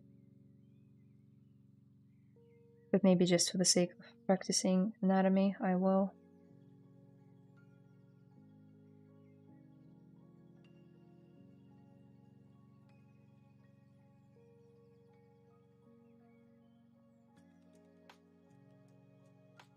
Now that we have cleaner topology, it's much easier to get these clean shapes like his bottom eyelids in place, you know?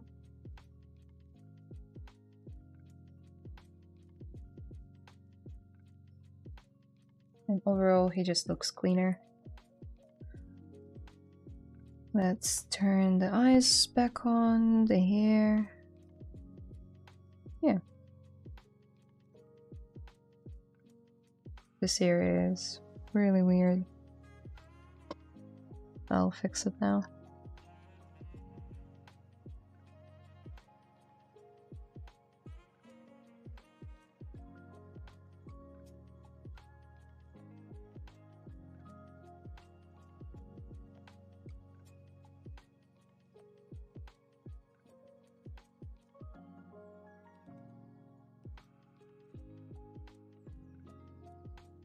I'll read the chat. ZRemesher is like a casino slot machine. You pull the lever and hope for the best. Yes, it does feel that way sometimes. But knowing which buttons to press and in which order does yield you good results most of the time. So in that way, it's not too much casino-like. I don't think there's logic to casino machines. I don't know, I've never gambled. Can you tell? Your mic is freaking out. Sorry. Does it sound well now?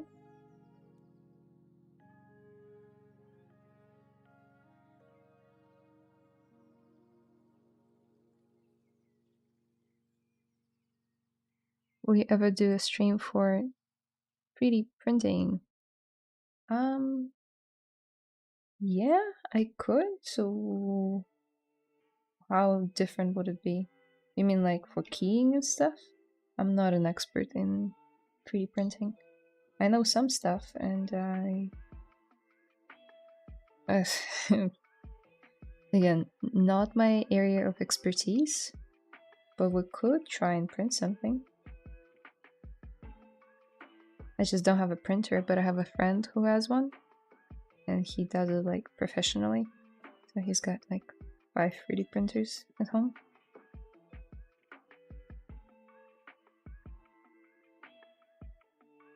So we could do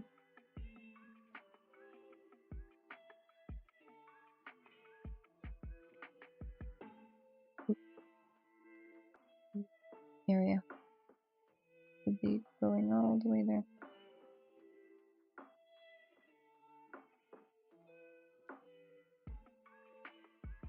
Must have moved when I was making the neck bulkier.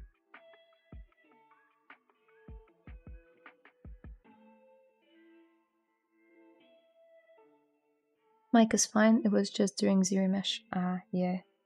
ZRemesh is a bit tolling on the system. So it does happen sometimes. I forget to just shut up during those moments. Even though Ian has warned me in the past that this can happen. So sorry if it was unpleasant to your ears. Hi Layla, hope you're doing well. How do you push through and finish a project you start? I wish I could say there's a magic pill you can take. Or an incantation you can say, but no. It's kind of like the same question, how do you show up at the gym? Or how do you keep on eating healthy? It's all about habits and also your motivation. You know, a lot of people who don't really want to change their life or the position they're in, maybe in life or career-wise, they'll stay where they are and it's fine. But if you feel strongly about changing something in your life, then just do it, you know, like that video. Start by changing your habits, maybe depending on how much time you have. Tell to yourself that I will work at least 20 minutes today on the piece. And it might seem like, what can you do in 20 minutes, Layla? Well, it's just a trick to get yourself to sit down in front of the computer and sculpt. And once you're 20 minutes in and you've made some progress and you look at it, you're like, I might as well like sit for another 30, you know? And then it's already like 1 hour. Doesn't have to be longer than that. But it works. I had those thoughts last year. It was a very busy month for me. It was November to December, and the contest happened for League of Legends characters, arcane characters, being reimagined. That's where when I made my Jinx Rapunzel. And so I started off strong, even though I was like a few weeks late to the start. Started off strong, high poly, idea, blah blah blah, posting the whips. As one of the requirements, you had to post whips weekly to the Discord server. And then after 2 or 3 weeks, I started losing that drive. Even though the community was, you know, very supportive and there were lots of people posting stuff every day and encouraging each other, I just felt like that was too much with work and some personal stuff. I was very close to quitting. I'm like, nope, not gonna finish it in time, and I'm fine with it, and whatever. Gotta prioritize my, you know, mental and physical health, which I did, but also I finished it. I finished it in time because somehow the stars aligned and the contest judges, organizers. Is that the word? Anyway, the moderators on the server decided to extend the deadline by 1 month. And I was so happy that I didn't quit after those 2 or 3 weeks because I kept on making progress. And then they said, okay, 1 more month. And it was just, you know, I was really happy on that day. So the moral of the story is your hard work pays off. And sometimes if you really set your mind to it, I don't know, maybe like the world will align with you slightly. I'm not saying that you're gonna win a lottery on that day, but that can happen. And I even ended up winning a special award prize in the contest, which was super cool, and got to connect with so many cool people after I posted Jinx. That was like the ultimate prize. Just the connections that I got from the contest and from exposure that I got from posting the artwork. So you gotta, you know, motivate yourself a little bit with those goodies. Otherwise, yeah, I would have never finished any artwork in my life.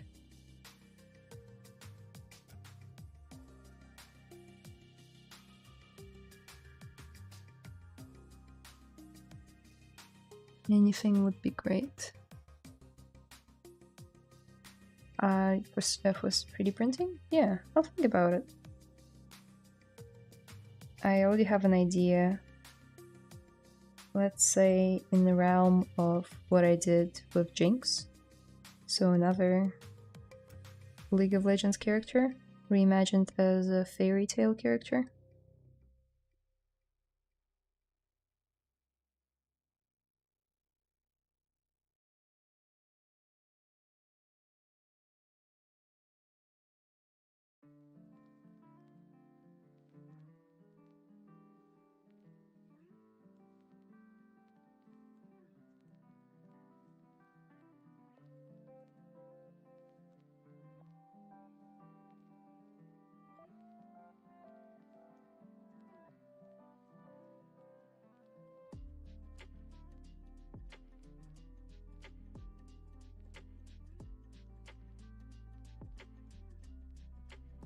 Not liking his cheekbones too much.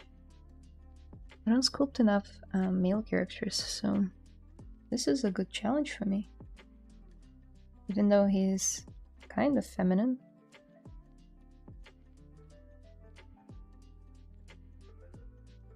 With like very sharp cheekbones and all. Okay. He is pretty stylized on the concept as well. All of those facial muscles and bone structures are very highlighted on the concept. So I need to keep track of that as well. So we didn't get to the headpiece because I spent most of the time cleaning up the topology, so maybe I'll quickly mock it up. But I am getting pretty tired. It's been 2 hours and 10 minutes since we started.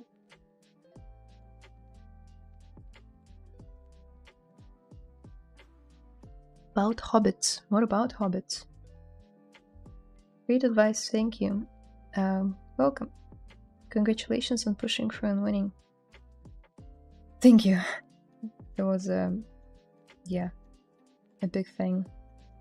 And at some point, because I was seeing the artworks of other people and then finishing way before I did, I finished on the day off, 5 minutes before the deadline. That's when I submitted. And I was looking at other people's artworks and doubting myself. Because I was like, oh, my idea is not original enough. Oh, I'm not gonna win. What's the point of pushing myself? You know, all of those nasty thoughts started creeping in the last 2 weeks, maybe 3 weeks of the contest. What I did, I just told to myself, just don't listen to them. Keep on going. Do not look. Do not look. Keep on running. Keep on doing your stuff, you know? Just as an athlete. You gotta finish it no matter what.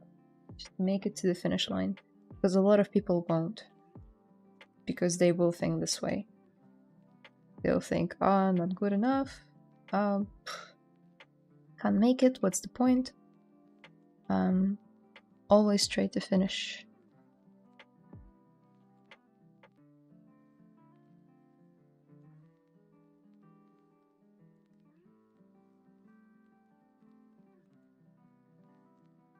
I mean, you never know what kind of impact your work can have.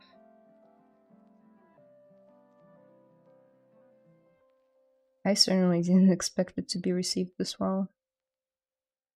It was really nice.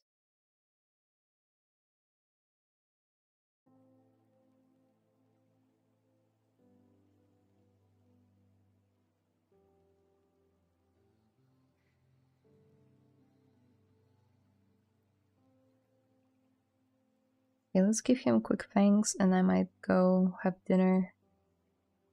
Getting pretty hungry. So for the fangs, my secret technique, get a cone, rotate it 180 degrees, scale it on the y-axis. Now go to the cog, bend arc, go to the side, accept. Maybe go to deformation and polish it slightly.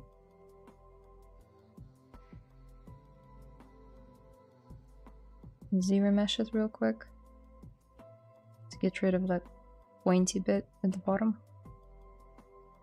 And voila, your thing is ready. And it works for like anything spiky. Now you can make an insert brush from it, or you can just, you know, because there are only two that you can see on the concept.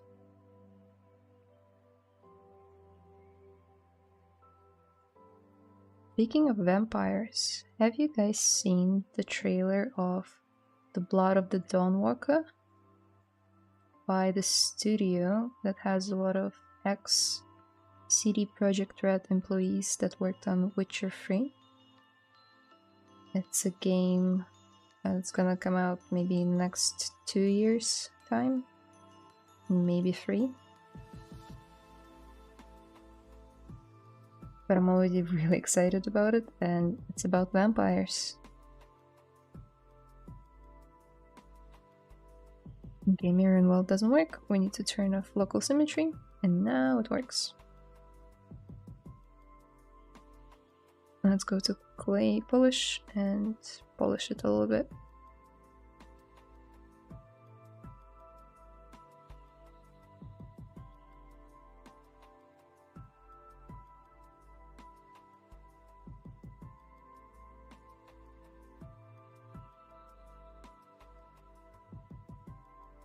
This thing that I get from watching all the artists is like, use reference when you're starting, because you'll have a goal that you can see it can help you complete.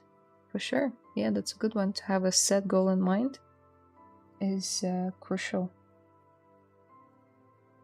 From your story, I think the deadline also may have helped motivate you to get it done, aside from blocking out the negative thoughts that all artists get. Yeah. Setting a deadline definitely helped.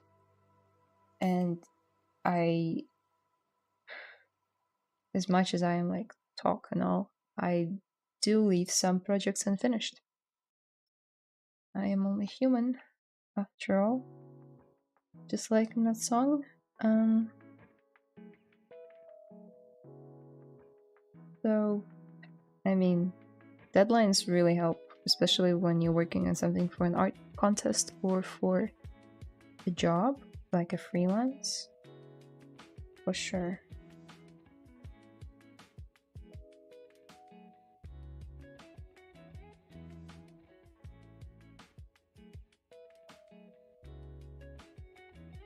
Forgot to turn his eyelashes back on. There you go. Okay, lots of things that need fixing, but I think I'm done for today. Phew.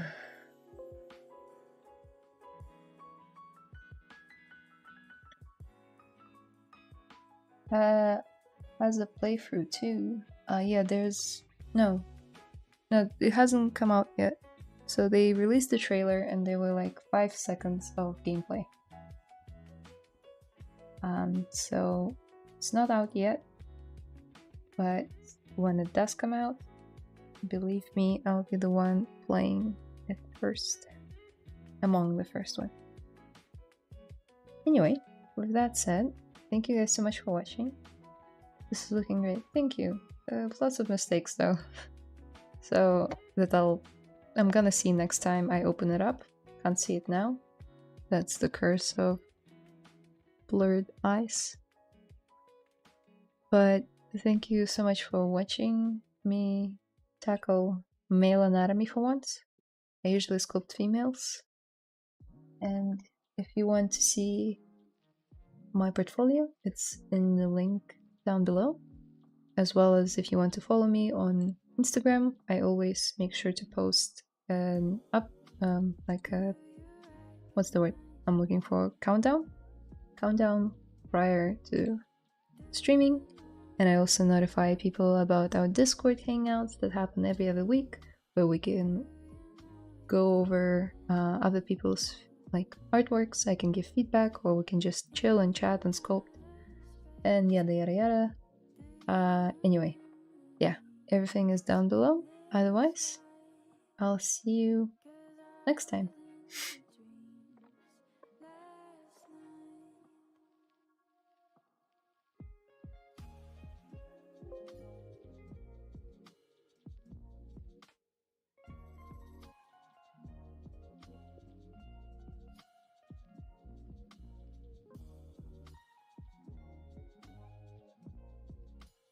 Okay. Bye bye.